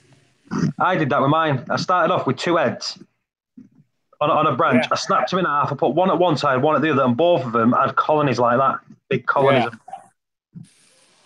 The only thing that's not doing too good is my Wonder Woman chalice, which keeps receding, and I don't know why. So I'm hoping I just glued it. But do you know what I would have done with that personally? I would have put it on the side of that rock, not at the top of the rock. Oh, okay, because this one here, I put on the rock but inside there, so it's kind of that one's phenomenal. But I think they're like less light. Do you know what I mean? And they seem to grow faster. I've worked that out myself because only 4 weeks ago. Only 4 weeks ago, I had mine at the top where the lights were, and it was growing, but so slow. And I mean, a mil a month. It was that slow. 4 weeks ago, I took it away from the top and I put it to the side, and it's doubled in size already. Really?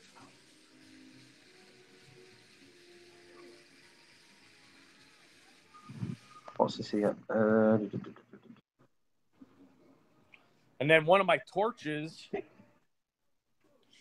it's right there on the ground.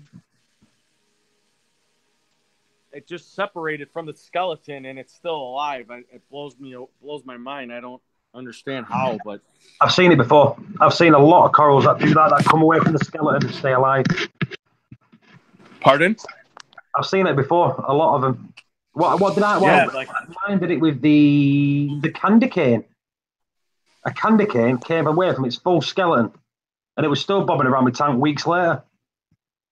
Yeah. What else? There was something else I did it, but I can't remember what it was. Well, there was something else I did it. That strawberry shortcake, its tentacles are completely out. It's hungry. It's eating. That Bangay cardinal right there's house. I got babies. He's got babies in his mouth. What you should do with that, you should put that in your refugium. The babies? Yeah, because they'll end up going in like a rock and that, won't they? Do you know, keeping alive.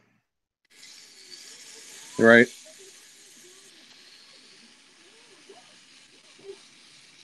As soon as it releases them, they're going to eat them as food, aren't they? Yeah, they are. They've been doing it for probably 7 months now.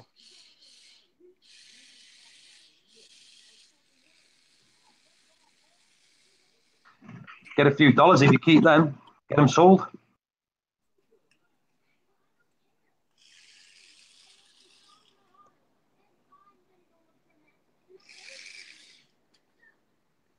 Clowns and cardinals, the best fish to make money off.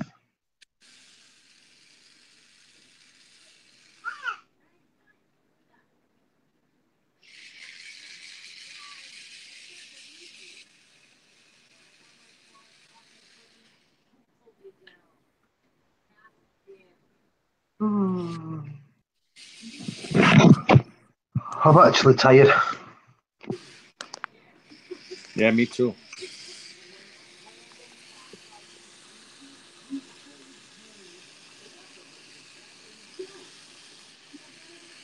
This coral right here was never, ever, it was brown. I've had this thing over a year. It's never really grown. It's never did anything. Now, within the last 3 weeks, all the tips are colored up. And they're starting to look like, what do they look like? Purplish, light purple. Is it a millie or an acro? And then these right here, these 3 came off of there many moons ago. And they're already encrusted, but they're not the same color as that. But I'm thinking it's got to be the miracle mud because I haven't done anything else different.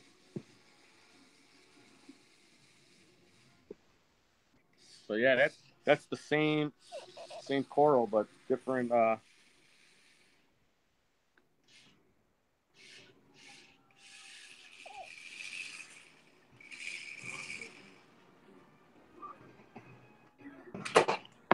I love this.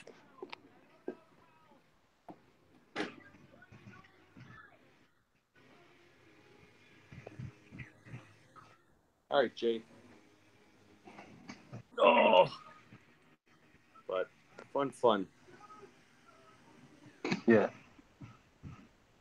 It's definitely, it's a beautiful tank. I appreciate it, man. I see all the comments I've been in the chat said that how nice it is.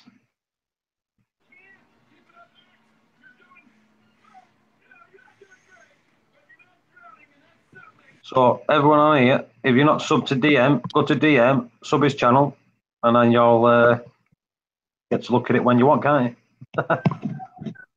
I'm doing a video update on the Miracle Mud. I'm gonna tonight or tomorrow. I'm gonna put another bag in, and then let this Chato kind of. I got tons and tons of pods and everything in there. I put a bunch of worms. I'm gonna take that Chato out, put it back underneath, and then I'm gonna put some.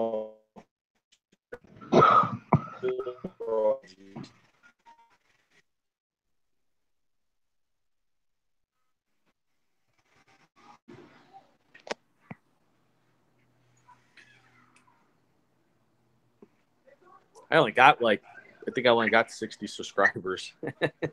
59. Oh, I'm going to put your link in there so people can sub.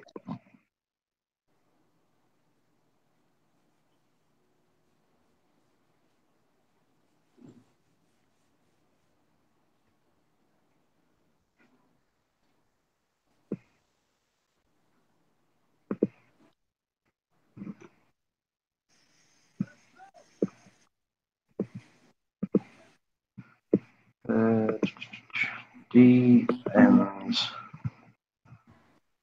tank.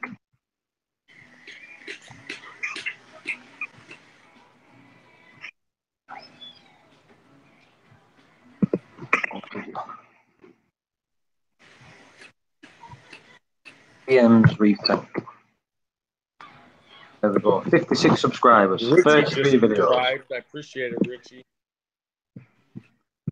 Right, everybody. There's DM's link. Just shoot over there now. Hit the subscribe button for us, and then come back. Come on, do him a favour. Get him some subs up.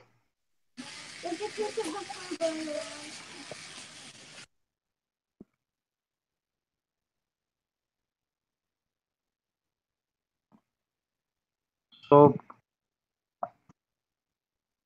DM. Click.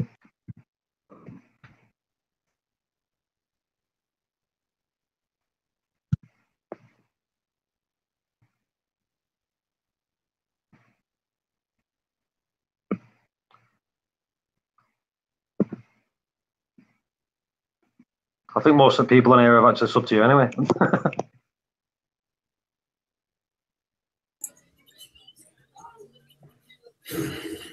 I'm glad Woody put the link in there because I ain't got it. Now I have.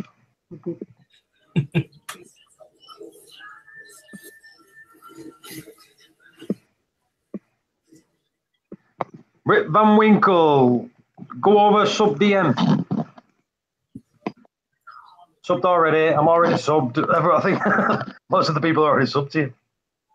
What it is, DM, right? You might have a lot more subscribers,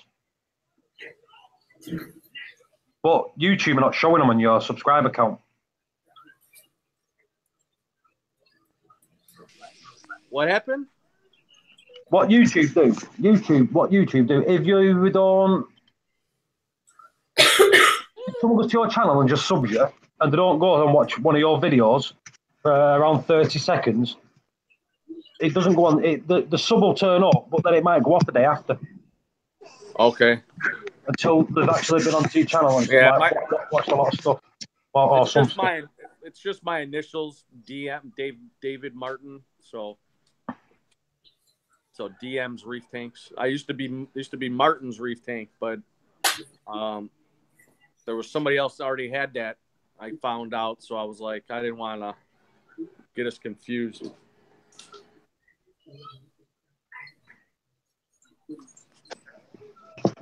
And I'm called Reef Community Worldwide because that's what my Facebook page was called. So I kept it. Right. I'm literally sitting probably 7 feet from my tank. Can just barely get it in the. I'm just going to turn my camera on.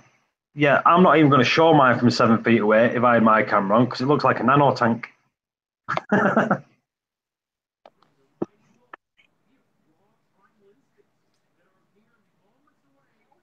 I think the rock work came out pretty good, though. I think it looks plateaued, so it looks more natural.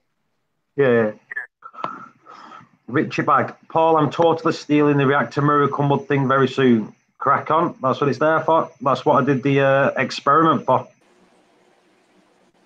And like I say, I've been speaking to Lenksai, the creator of Miracle Mud, about it. And it's been given the thumbs up, so we're all good. Hey guys, what's up? Hello.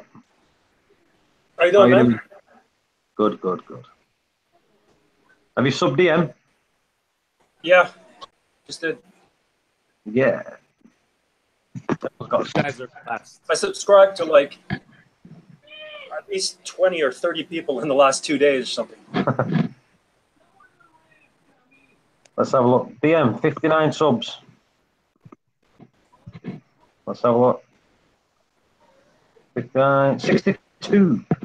62 subs now. You got 9. What was it? 53. You got 9 new subs. Hee-haw. Exactly. Now it gives me something to actually do. Now I can make videos. Jonathan Martin, get away from there now. There's the future JM Reef tank. He is a pain in my... That's a nice tank. It is, isn't it? It's massive.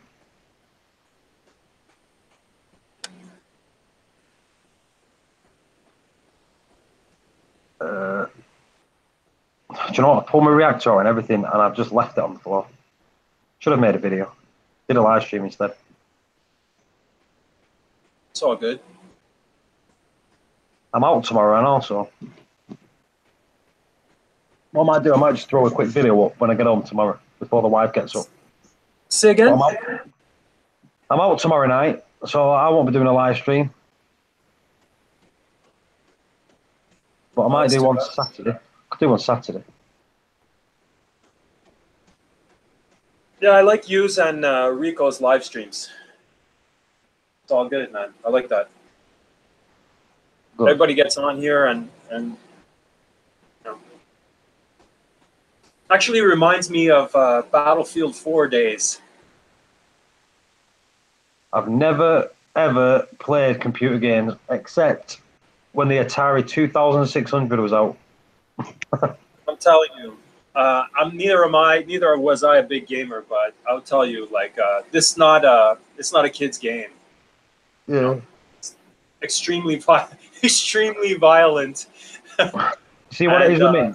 What it is with me? If it's got more than one button that you press, my brain can't do 2 things at once.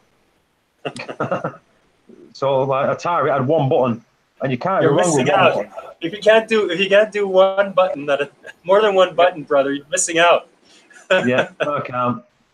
I'm one of these who choose the tongue. I tune my tongue and start looking at the joypad like, which one do I press? I can't do it. I meant the innuendo thing.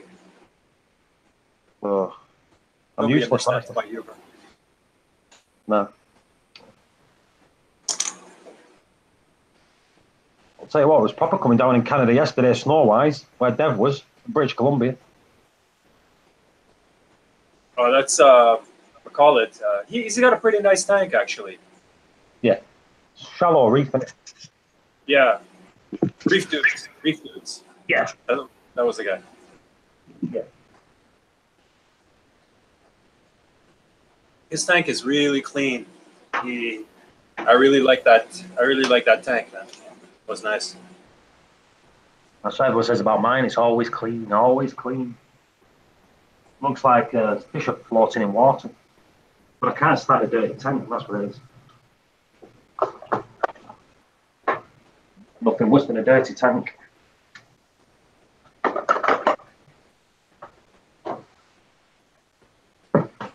He seemed to have everything growing the way he really wanted to.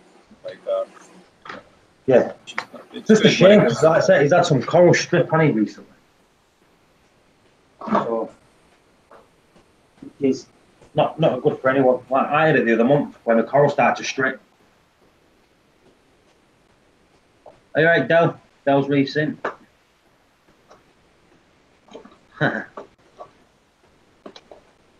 It's that Refugium? Yeah. Yeah, this is Miracle Mud. It's all plumbed into the big tank. And you've got that plumbed to your system? Yes. Nice. Very nice. Yeah, it's all hard plumbed into the system.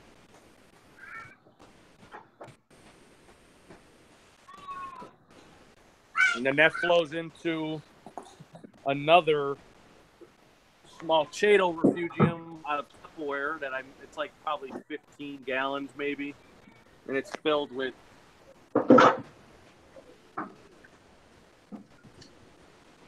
That's good because you need that. You know, your system needs that. A lot of people don't want to deal with that, but actually, like, if I find the systems that have these refugiums where they're growing macroalgae, be whatever macro, be what it may, you know, I find that it's a big advantage for the system because it's a continual supply of pods and amphipods and copepods. So it's a real help for your system, I think.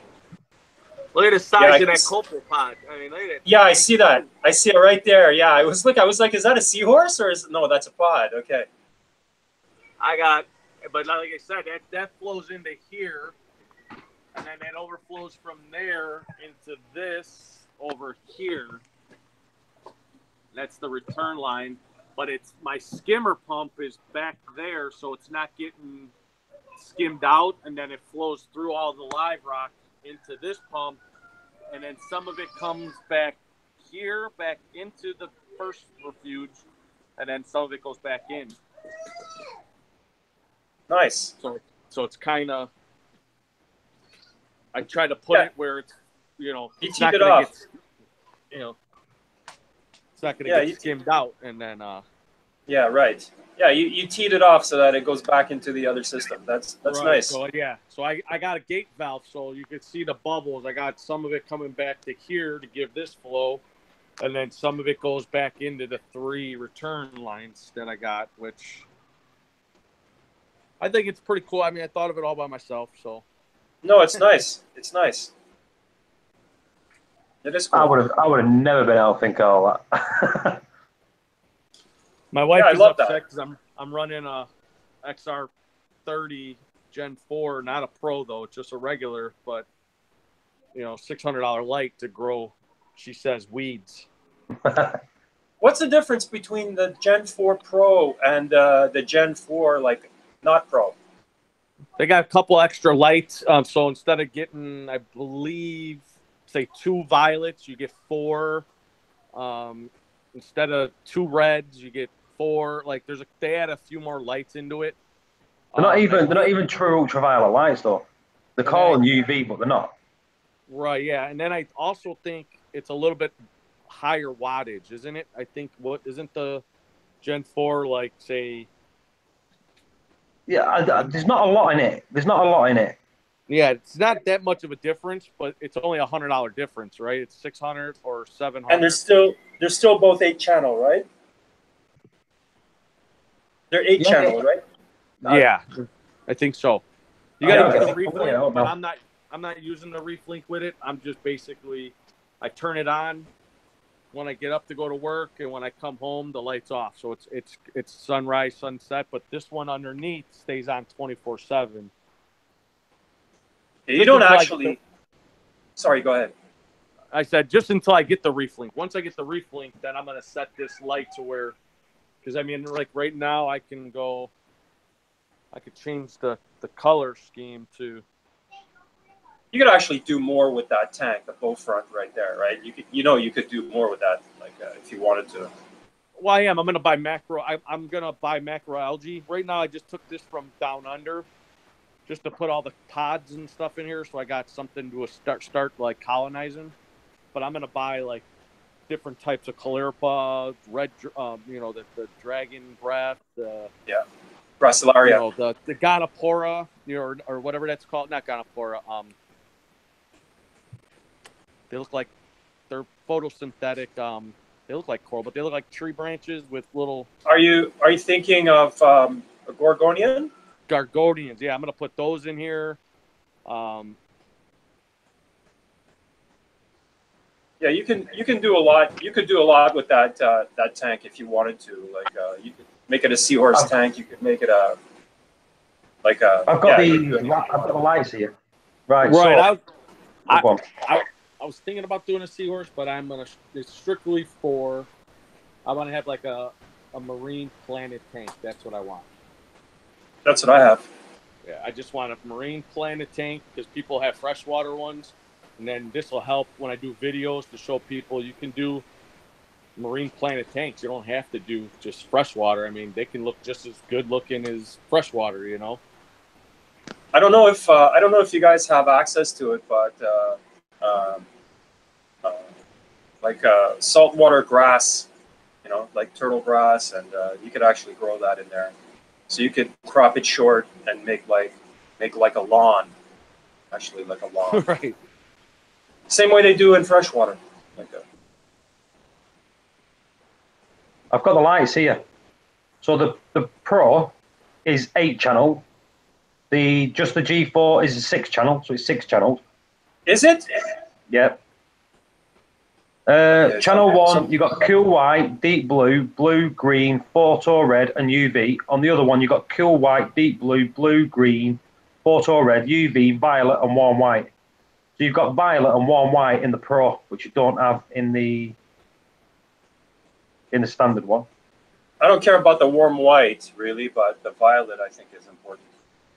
Yeah, you don't have the violet in the normal one, but you do have the UV light. You do have the UV. I really like the Radions. Like, I'm pretty sure that's what I'm going to go with. You know, why didn't you just get an XR15 over that? The XR15, are they freshwater or are they saltwater? No, the XR15 is saltwater. They just came out with a freshwater one, though, for your Refugium. No, they do both. They do freshwater and saltwater in both of them. Yeah, they have freshwater XR15, a good Refugium light, but yeah, they're good Refugium lights. Right. Hey, what did you say then? An XR15 is what? It's one puck. Yeah. Like instead of 2 pucks, it's 1 puck. Yeah. It's not. Yeah, but it's 2 foot spread. The advantage they're saying that the advantage with the 15 is that you're not locked into having one fixture with like 2 pucks you have no choice of where they are, right? You have one fixture with 2 pucks, and you can't move the pucks farther apart, or So the advantage with the XR15 is you can actually stagger them, so you can get better coverage. See, the 30 gives you, what is it? Is it 24-inch spread? Yeah. And the 15 gives you a 24-inch spread. That's like Reef dude. He's got what? 1, 2, 3. He's got 4. He's got 4 15s on there. Yeah, and he knows that he doesn't need 4. But I've got a 4-foot tank. I've got a 4-foot one with 2 15s on it.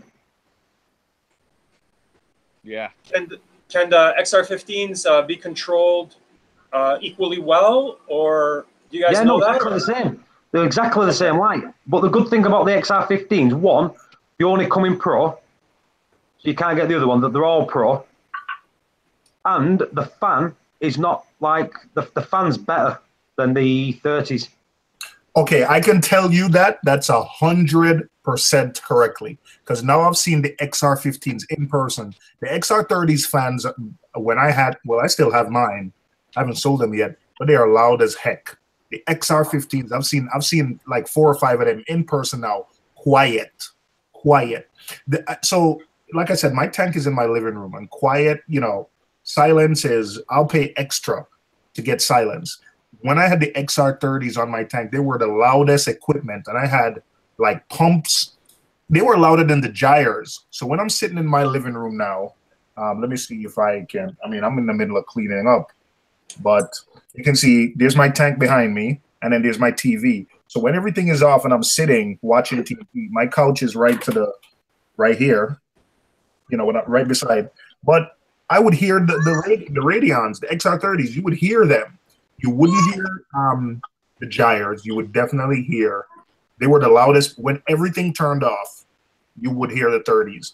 And I think I called Ecotech, and Reef Keeper Phil called Ecotech, and they say, yeah, that's just how it is with the fans. Even when the lights aren't running, the fans are running, and they're loud. Yeah, they are. I thought something was wrong with mine. The fans run even when the lights are not even on. I'm like, what? Well, the 15s have got a controller in them.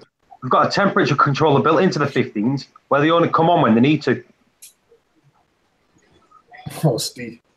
So definitely the 15's like maybe a better option than the 30. A lot of people. See, when I first got mine, I bought the 15s, and a lot of people was telling me you shouldn't have got the 15s. You shouldn't have got the 15s. And they're 8-channel. They're 8-channel, just like 8-channel. They're exactly the same as the 30s. It's just a single fixture.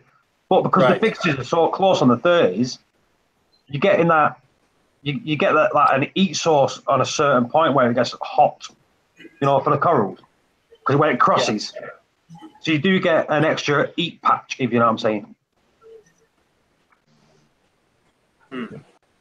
But the 30s, I think in fact the Gen 4s actually now they come with a wide angle lenses in the Gen 4 30s. I think it gives you what is it? Is it 20? It might be 13-inch spread, or just under 13-inch spread now. Where a 15 on its own gives you a 24-inch spread. And if you're going to, like, I had 4. Right now I have 2 Kessels and T5s on this. But if you had to go with if you were deciding, if you don't mind dealing with like 2 extra plugs, always go 15s versus 30s, because then you have more flexibility. Reef Dude's tank is a full 2 feet bigger than my tank. I think he's a 6 foot versus mine is 4 foot, and he has 4. Like, we had the same amount of pucks, but just because he has 15s and he's able to like spread the coverage out more, he just got better coverage. So I would recommend, as long as you could deal with the extra plugs, I would recommend go 15s versus 30s. Definitely. Yeah, I probably will do that, because I was looking at the 15s, but I was like, I wasn't sure. Like, I like the idea of 15s, like being able to place the lights to where you want to place them. You know? Yeah. Well, I think it works out very similar price, doesn't it, to buy 2 15s than it does to buy a 30 anyway. There's not much in it. It's the same price. It's exactly half the price. You're not getting more or less. It's exactly half the price. It's $400. And by the way, you can, if you have a 4-foot tank, you could start with 2 15s, like what you did, or a bigger tank. You could start with 2 15s, and then it's also more budget friendly. Because if you're starting out a new tank, you can get 2 15s. If, let's say, you have a 5 or a 6-foot tank, you could start out with 2 15s and grow soft corals. And when you're ready to add hard corals, you add another, and then you add another. So while you pay the same price, just because you have more flexibility spreading out the budget, it might come out better for you. I'm a big fan of that. I'm definitely a big fan of that. Yeah, sounds good. That sounds very good. That means he's rich. So Woody will just buy the big ones and just spread all them around. Oh yeah. Oh, see, anyone just on a 2-foot tank. Hey, I have a Gen 4. I have a G415 on my my Nano, because there was a guy I found a guy, like, I think he was as rich. He was probably as rich as Woody, but he just bought it. And I don't believe that. No, I no one richer than me.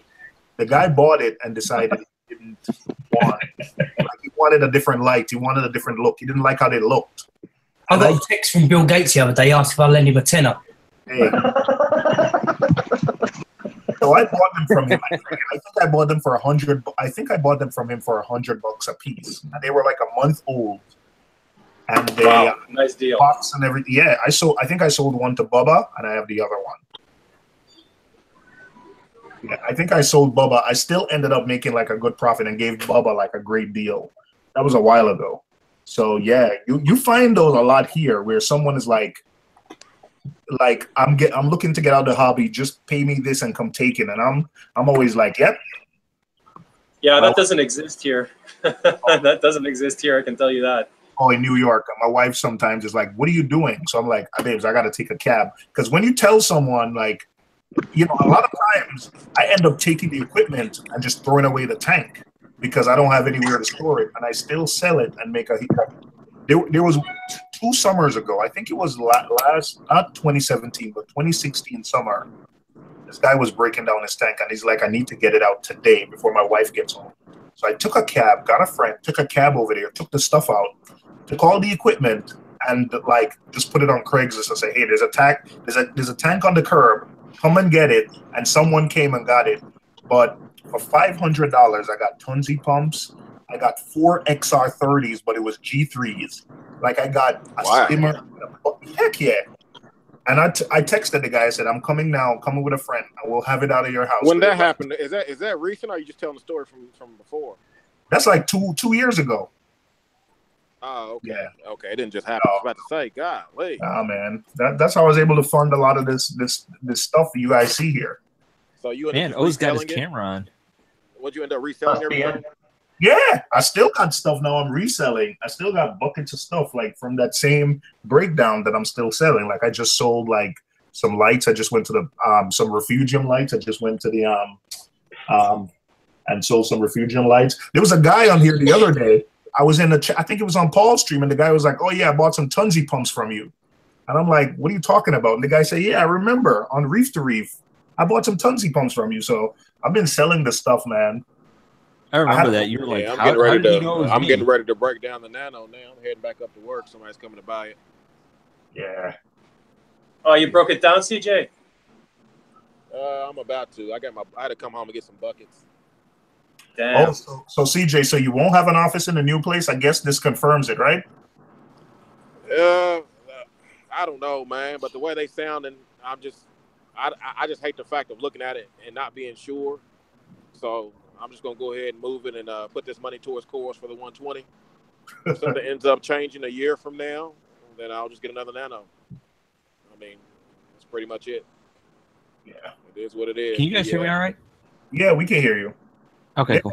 In New York, man, I'm telling you, I don't know if it's a New York thing because of the amount of people, but on Manhattan Reef, sometimes, especially in the summer, is the summer when you look out for it, where you just like see people like, "I just need to get rid of this tank. Just come get it." And what happens is sometimes people, even when it's a sick deal, someone's always trying to bargain. Like if it's a deal like that, if someone's selling an entire setup, Red Sea tank, everything for $500, why the hell are you gonna bargain? Like I just told them, yo. Well, that's how people are. Somebody try to bargain with me for the Nano. I mean, it's priced like dirt cheap. Yeah. Somebody try to bargain. I'm like, "Man, are you serious, dude? I put it up. It sold in like 5 minutes. Like 10 people hit me up." Yeah. So I just told the guy, I said, "Listen, I could have me and somebody could be there, and we'll take it out, and we'll leave your place clean, and we'll have everything. We won't leave any traces of the tank for your wife to come home and see." And the guy said, traces. So why was he getting rid of it before you came home? She was going to destroy it or something? I didn't ask, but this guy was living in like a 5-bedroom apartment in like Manhattan. I didn't ask questions, man. We just went there. Did our thing. This guy was probably questions messing up the deal. But like, wait a minute, you got too many questions. You working for the wife? You working for the man? The guy didn't even. Sometimes when you're doing something, you guys talk tank. You're like, "Oh, this fish is cool." The guy was still on the phone. He just pointed to the room. Like we went there, the doorman took us upstairs. He just pointed like, "There it is," and we just started getting to work, man. Just break stuff down, and when we were leaving, the guy didn't even check the money. He just took the money, put it down. I was like, bye. I mean, I didn't care. Yeah. What do I care? Yep. I guess you're right. Yeah. That sounds awesome, actually. Yeah. You don't. Yeah. In So, Unless you say the better. I can hire you for anything for the right deal. You won't ask no questions, right? If the price is right, man, no question. The price is right. You'll put your black mask on and everything. Huh? Listen, man, you mess up a deal. Like sometimes, in the past, CJ, like I've messed up deals by talking too much. So I've learned my lesson. You just go do your thing and leave. Yeah, I learned that a long time ago with the first girl I've.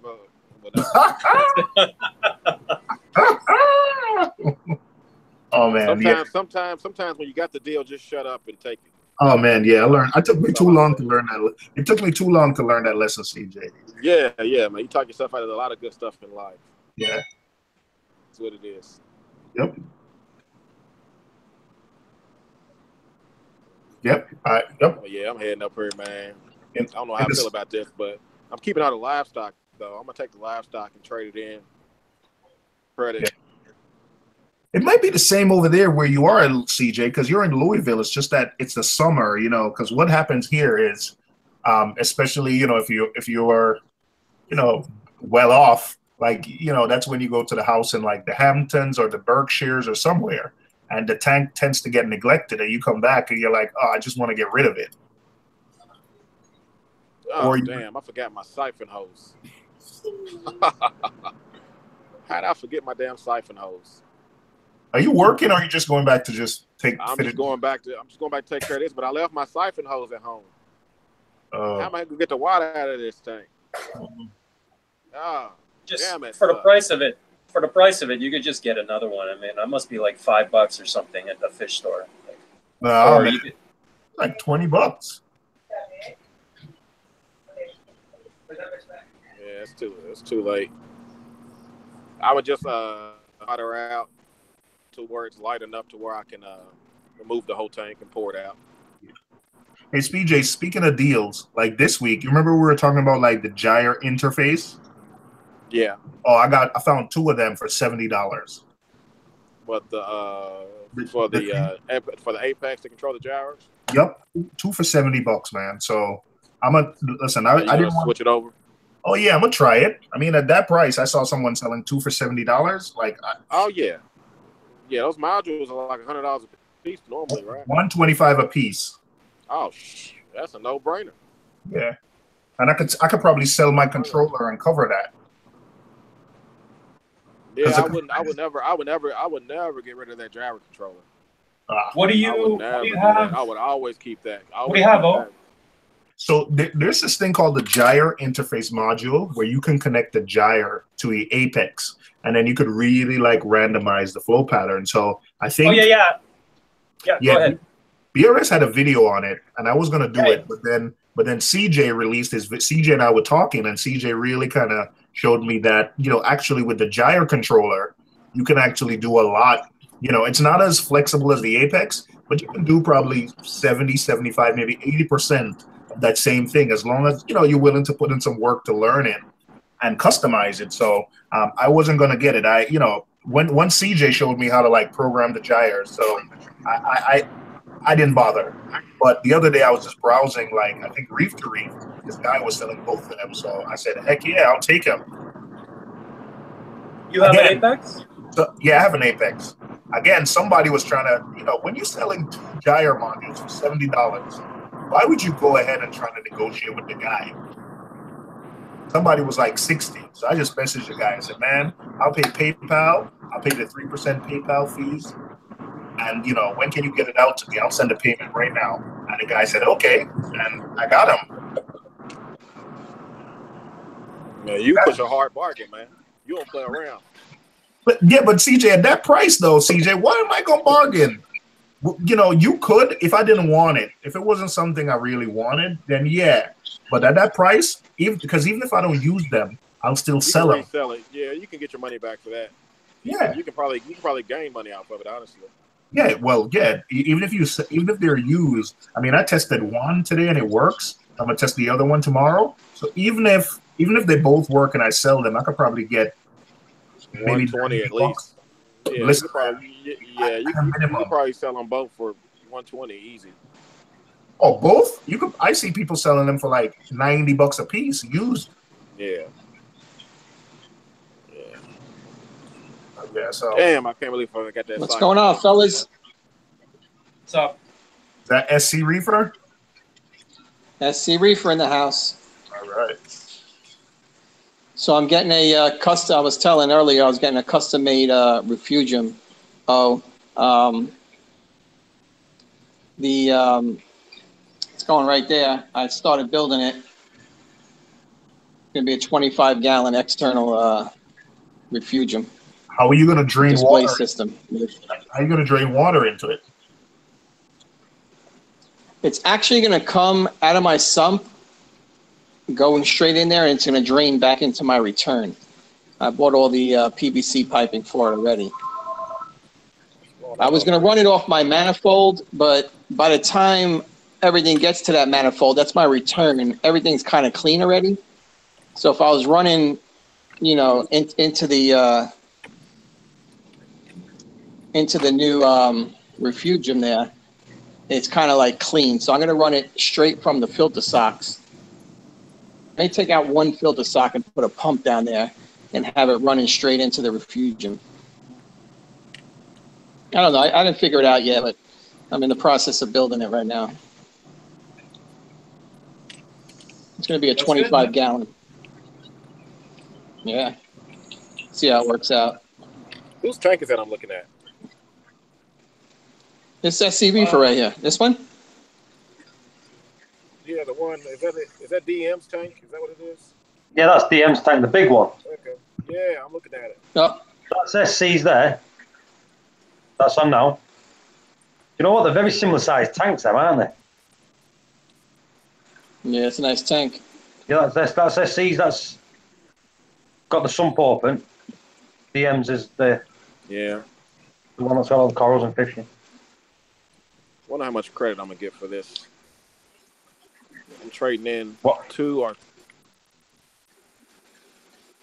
So anyway, guys, in about a week or so, I'm going to be putting out a 500 subscriber giveaway. I'm going to be giving out an innovative marine all-in-one nano tank. So look out for that video. Listen, man. Hell yeah! For 500?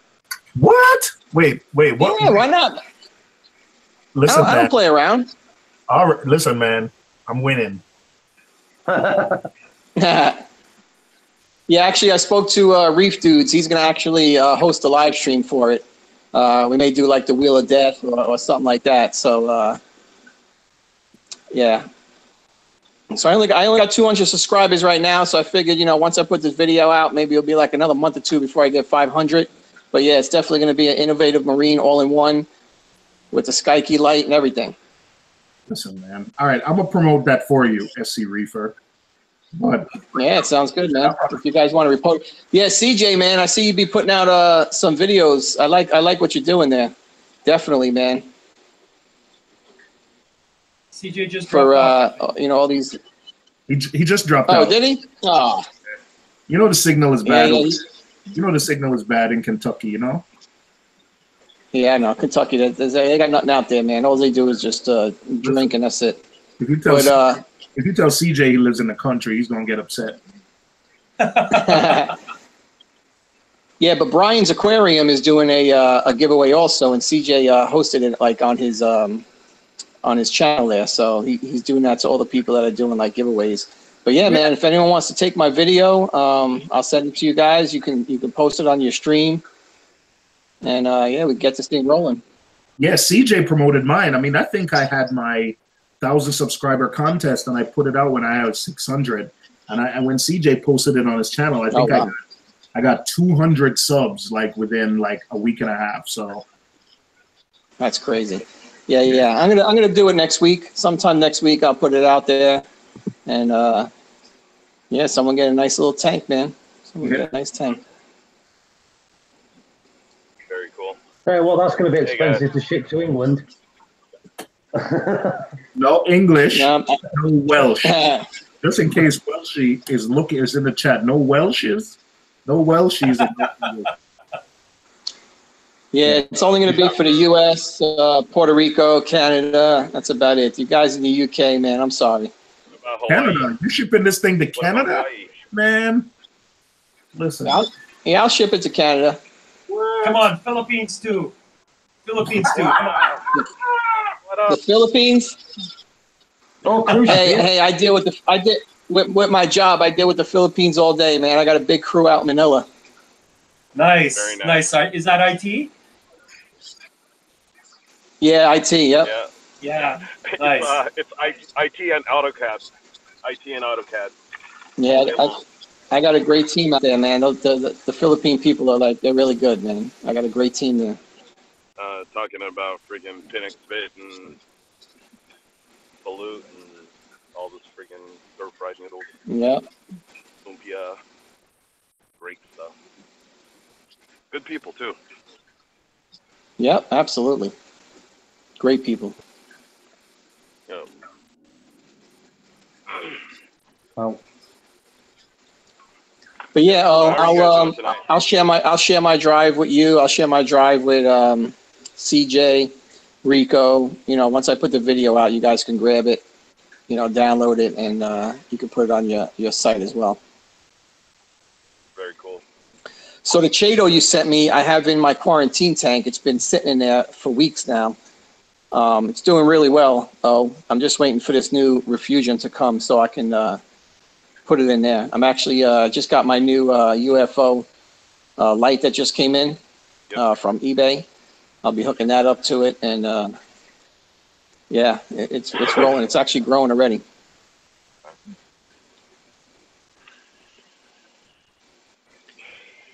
I just ordered some pods. They're going to be coming in. I'll be throwing the pods in the Refugium. Very nice. Refugium will be here next Friday. So yeah, what's up, Scott? You got any recommendations for where to get a good tank? Deep Blue's pretty good. We also have, let's see. I don't know. Where are you at right now? Schaumburg. Yeah, where are you located? Huh? Where are you located? Schaumburg. Yeah, where are you located? Schaumburg. Where is that? Wait, hello? North. Can you guys hear me? Yeah, I can hear you. Hello. Yeah, where's it located? Schaumburg. Did anybody hear? Hey, what? Yeah. Schaumburg? Is that in the United States? Yeah, it's northwest. Schaumburg over here in Illinois, right? Yeah. Illinois. I'm like It's in Illinois. Yeah. Okay. Live Aquatica or saltwaterfish.com. I've got a few shipments from there. No diseases. They're pretty good. And liveaquatica.com is actually pretty good too. Well, no, I'm trying to get a tank built, and I'm getting quotes for like $2,000 for like a acrylic tank, and I'm just like, yeah, right. Oh, you're looking for acrylic? I'm thinking about it. No, don't go acrylic. If you see my tank right here, this is 7 feet long, 2 feet wide, and 20 inches high. And I got it. It's a rimless aquarium, all glass, ultra clear glass all around. And I got it from customaquariums.com. Yeah. It came to about $1,600 with the shipping and everything. It came. Yeah. They got pretty good prices, but they actually they sent me these suction cups to pick the tank up, and then I sent it back. They gave me a $300 refund. So this tank's about $1,700. That it's drilled. That's what the overflows in it, the returns. 7 feet long, 2 feet wide, 20 inches high. Custom Aquariums make some pretty good aquariums. Actually, Fisher Hex. Check. Fisher Hex got his 300-gallon there also, and he got me a. If you mention his name, you get like a $50 discount. It's not a lot, but it's better than nothing. Yeah, talk. Also, check into Planet Aquarium, Scott. They also do all glass aquariums as well. They're out of Texas, and they came up here to whatchamacallit, to Schaumburg last time for aquatic experience. Yeah, I'm literally right down the street from where the aquatic experience was. Yeah. Well, we're gonna open up that new Midwest Aquatic Convention. Yep. Roughly around the same time, but it's November 10th. We haven't been able to secure that Schaumburg location over there by where Aquatic Experience used to be. It got booked up, and I want to say as soon as Aquatic Experience left, a lot of other people freaking jumped on board. Yeah. You know, like for conferences and stuff like that. So yeah. So yeah, we have Midwest Aquatic Convention in November to November 11th, and I believe Planet Aquarium may be there as well. So if you could hold out for a little bit longer. Yeah, I'm ready to actually like get the actual tank and stand, but the one place that I was going to get it from, he can't get quotes from the local 2 places, and then he got one from someplace called Titan Aquariums, and for a 55-gallon tank, they want like $2,000. Huh? What about Deep Blue? You try Deep Blue? No, let me look them up. Okay, Deep Blue, Planet Aquarium. Take a look at DAS, DAS Aquarium. They also build stands too, the metal stands with the veneer. Yeah, if you could actually build your stand yourself, you save a lot of money. This stand I built myself for this 180 right here, so saved me a lot of money, man. They wanted a lot of money for a stand. I was like, what? I wound up building this thing for like less than $200. Nice, very cool. Yeah, I can't build crap. That's wood or metal? No, this is wood. It's all built with 2x4s and 3/4 inch plywood on the top. Wood stands can be very nice. Like they can actually be very nice. Yeah, well, this one here, like it doesn't show it right now, but I have like panels that actually, you know, that go on the front and the sides here. Like it connects with magnets. So I just like, you know, put the door on and, you know, the magnets just connect together and it closes it all around. But I've been working on this thing, you know, it's only running 6 weeks, so I've been underneath it almost every day, you know, working on different things. So I haven't had a chance to put on the doors yet. The good thing with wood for a saltwater tank is that it basically doesn't. Wood is not affected by salt water. You know. Well, it doesn't corrode, but yeah, if you get a lot of humidity, it might start molding. That's the only thing. If you treat your wood though, you should be fine. Bingo. Like an epoxy coat or. Yeah, actually. Yeah, go ahead. Yeah, I went to Lowe's. They sell this marine paint that they actually put on boats.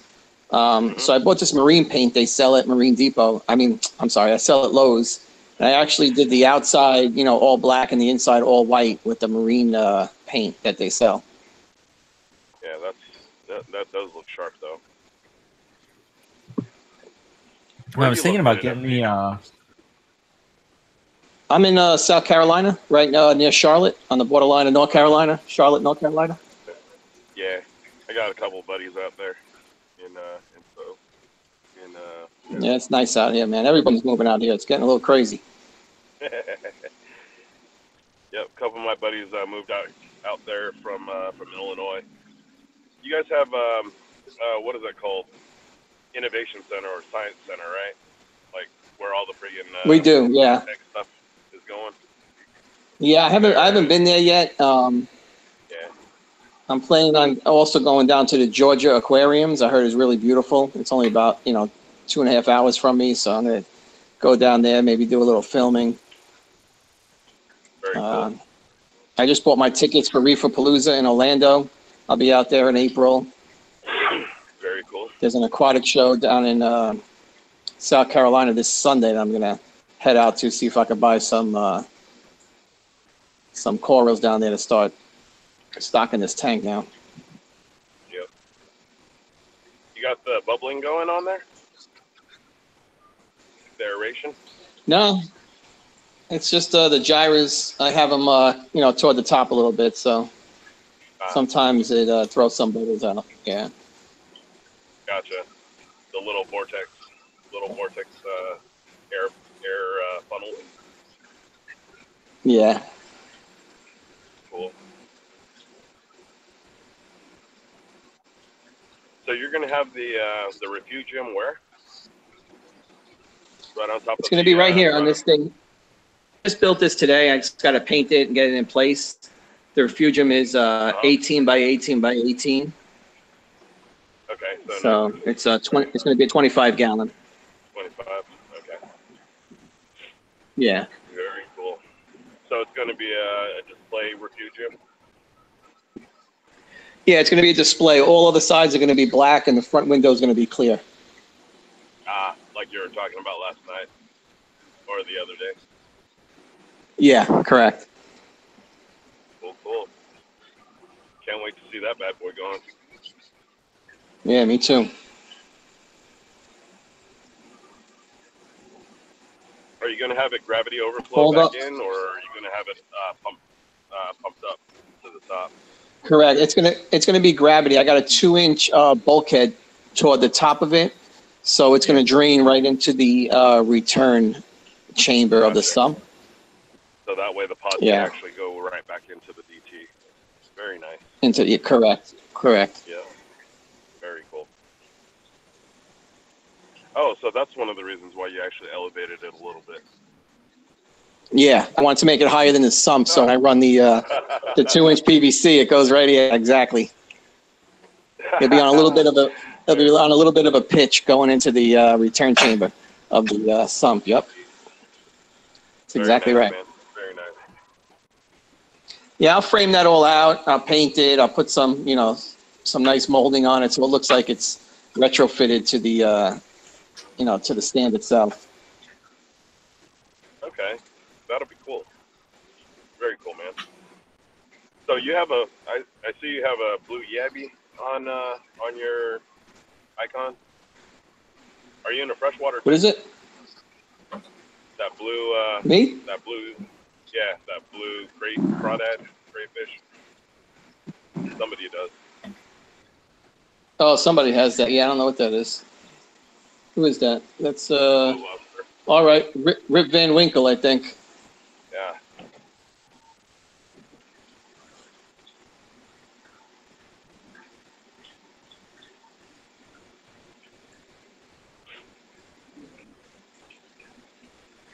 And you got a couch ready for it?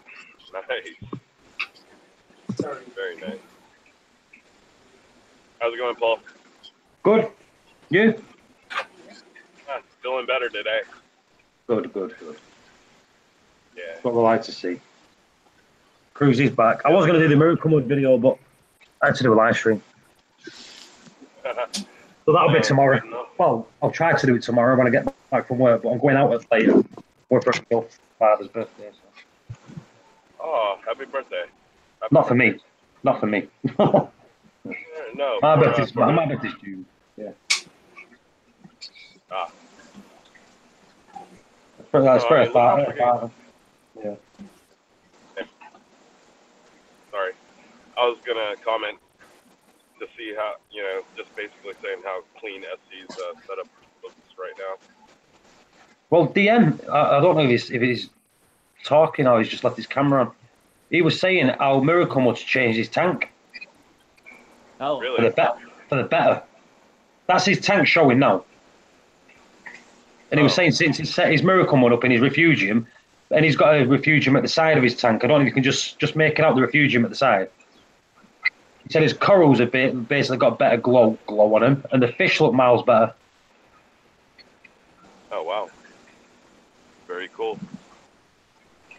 That's a good thing. That's one of the things that I miss about, starting up a tank without mud and then, trying everything I can to get it to top notch and then adding Miracle Mud and then seeing that transformation. I miss that excitement. Do you know what I'm saying, Paul? Yeah. It's a long time since I set up a tank without freaking Miracle Mud. So, yeah.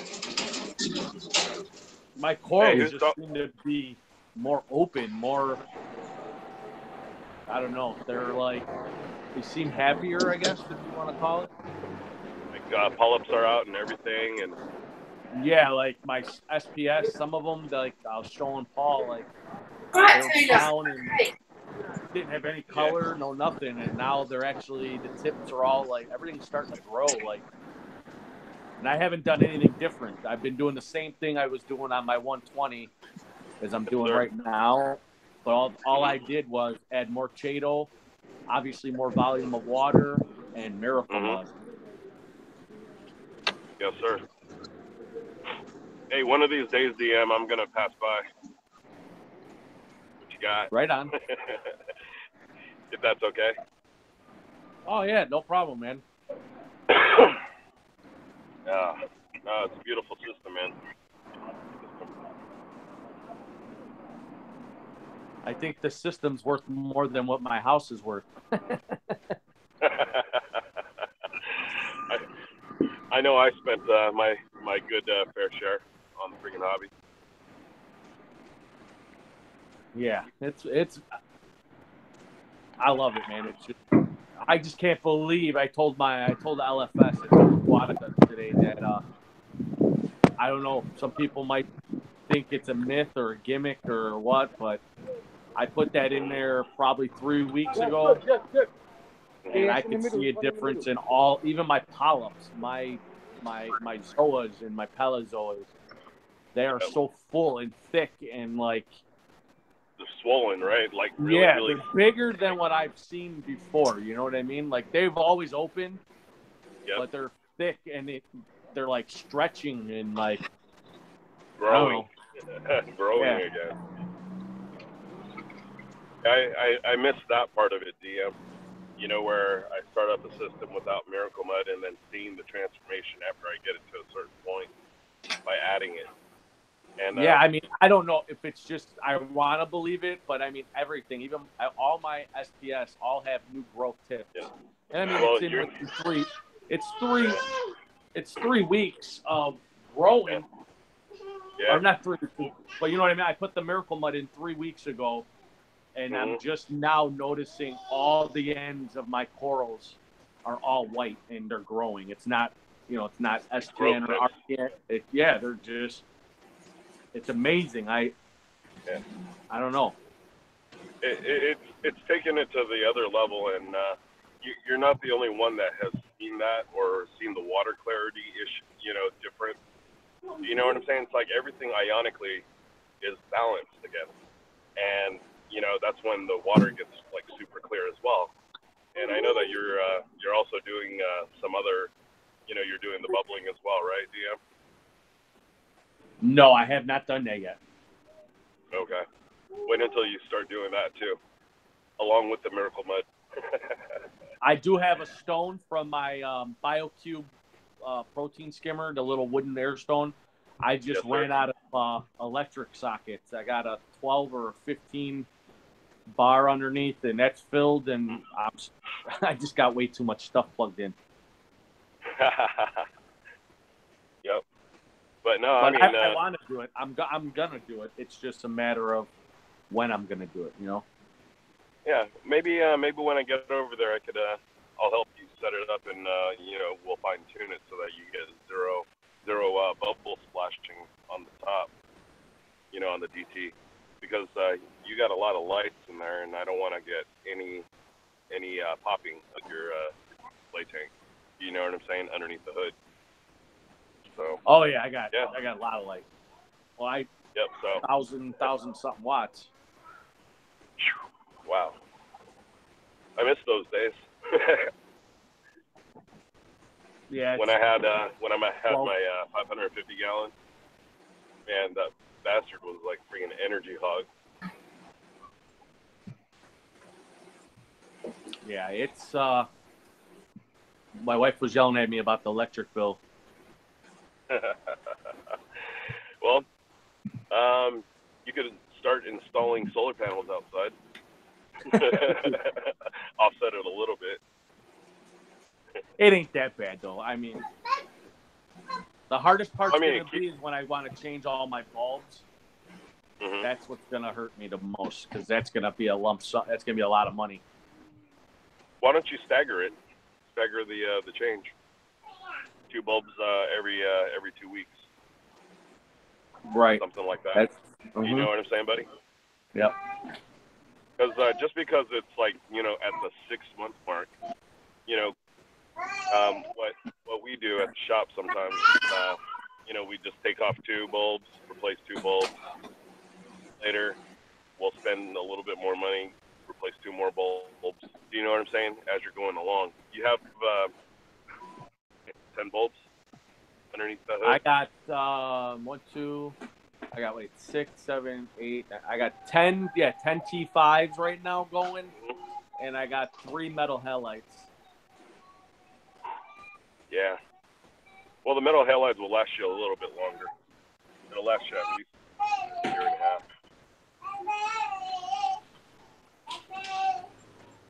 Yeah, I also have the little I don't know what they call them, but they look like Reef Brights, but they're 4-foot Aquatica cells. Yeah, the Aqualites. They look like Reef Brights, but yeah, they're blue only. I have a set of those, but those I ain't got to worry about. But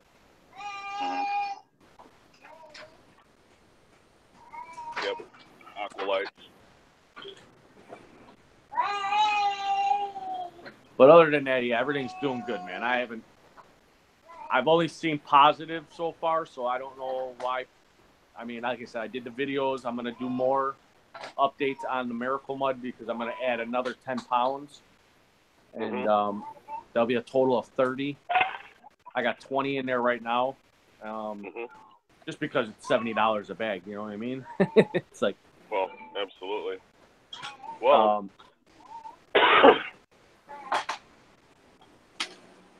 well...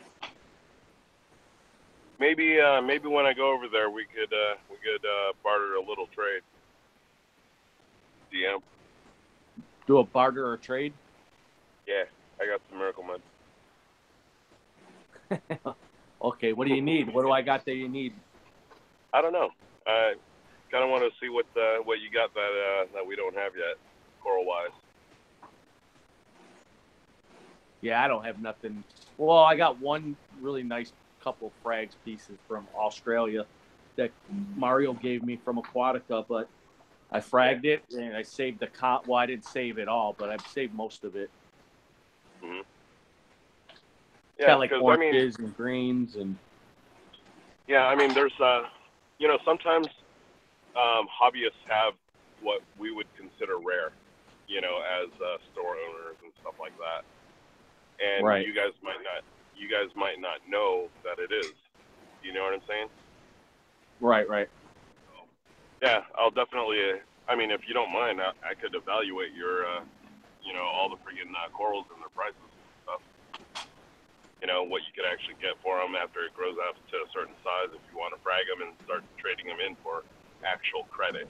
Do you know what I'm saying? I just want to see. I mean, I'm just like everybody. I want to see what the actual color you can get out of these because I know they change colors and you know some of them are stressed out from you're either not giving them enough light, not too little light, not feeding them right. So I mean, the potential when they turn into actual colonies are going to be. You know, I can't wait. That's my biggest thing is I want to grow everything out, like my green slimer I have. Like that's a mother colony. That thing's huge. Well, to me it's huge, but just pretty actually. But yeah, I mean, yeah, we'll definitely talk. You have my personal, you have my cell phone. I have yours. So yeah, we'll schedule a day.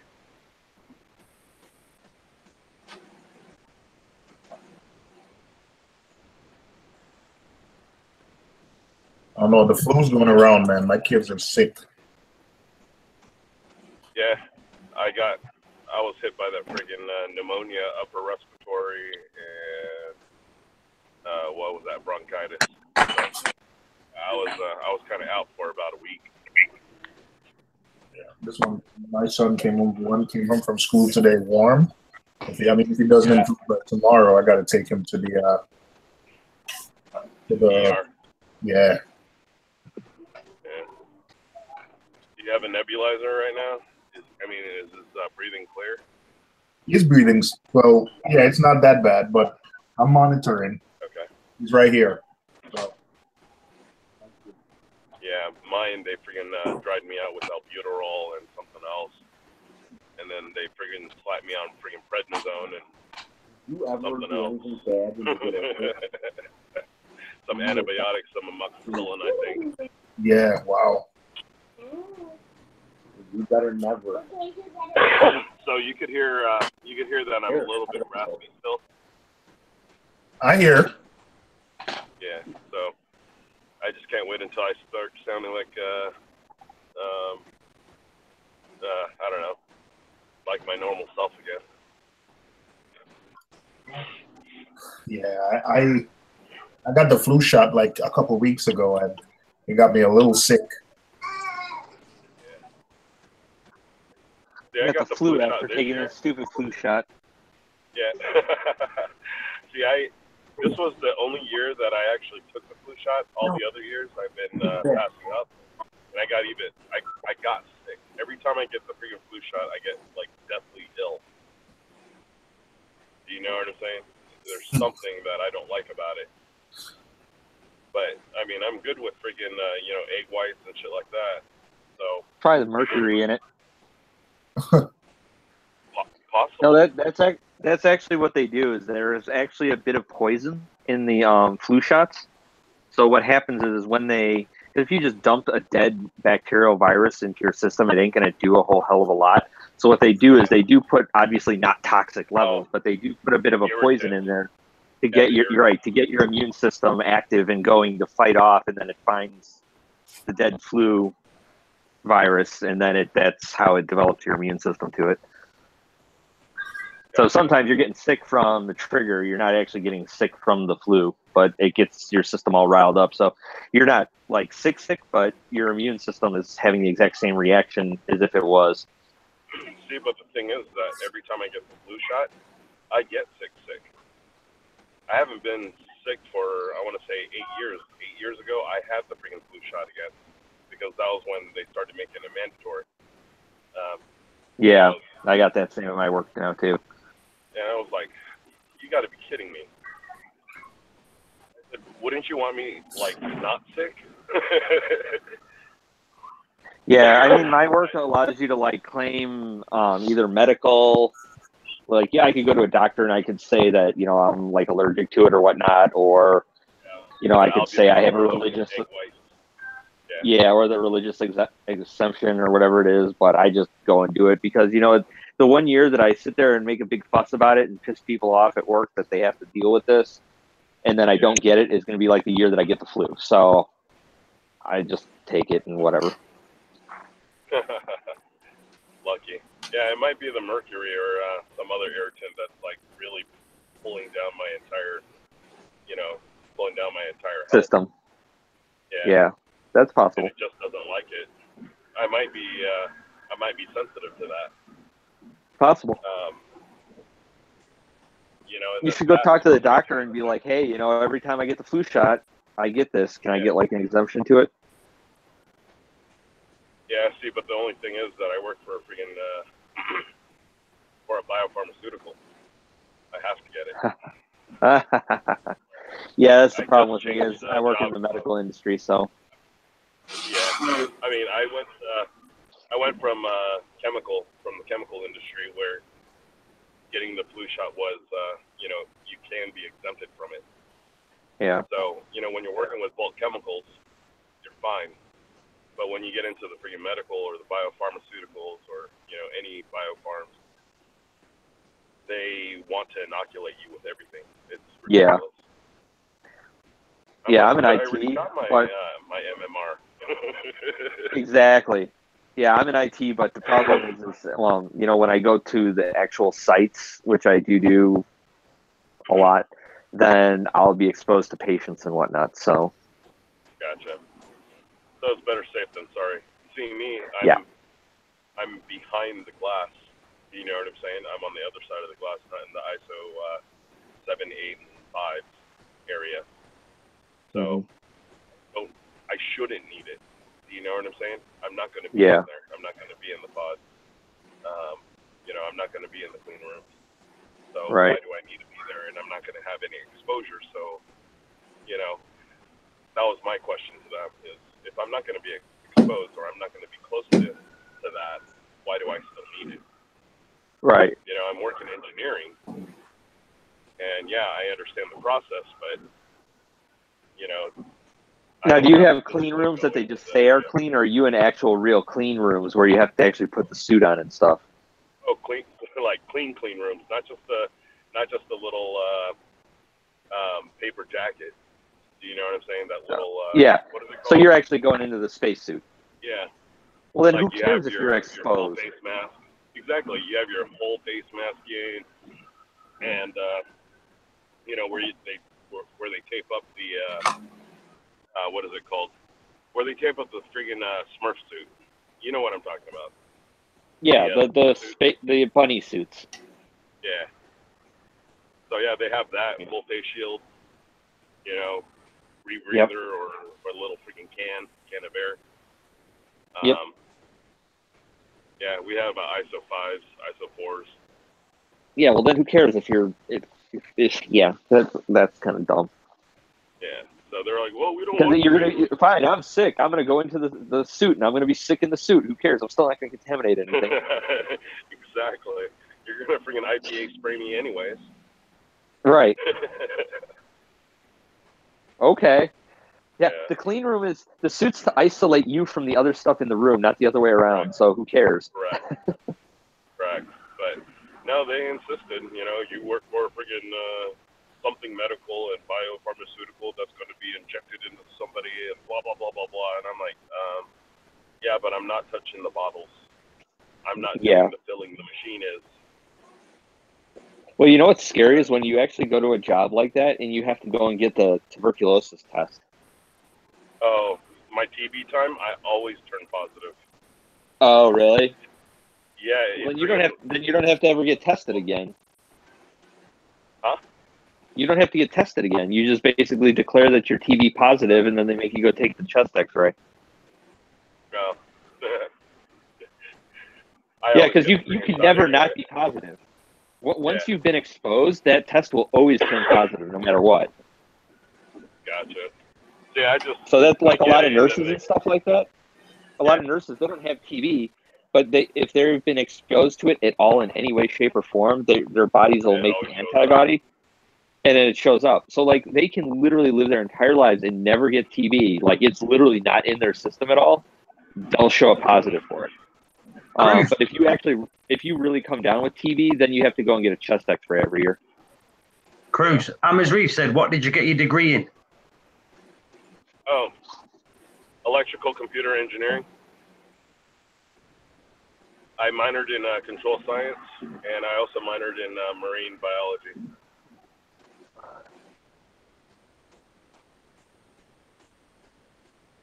From USC, baby. Right. I'm gonna. Is Seymour gone? He has any? He's in and out. I think he's taking care of his kid. Yeah. See, I've got to go to bed because I fell asleep already once. Dope. Because we're just that interesting. Well, I've got work in the morning. Like, it's 11:30 here now. I've got work at 6 in the morning. Yep. All right. Well, thank you, Paul. Are you gonna sign us off? Well, there's no one to hold it. You see, usually I've got Dave or Seymour to keep it kicking in. Yeah.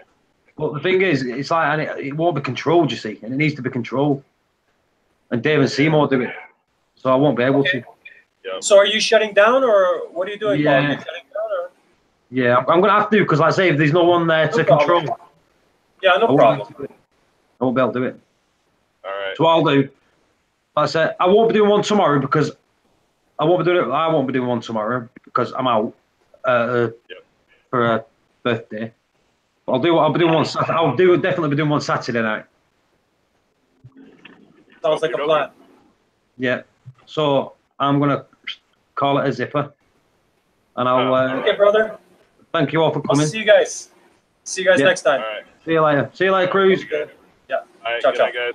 See you in a bit. See you, Rick Bond, TDM. See you, Scott. Bye. See you, Woody. Later. See you, Paul. See you in a bit.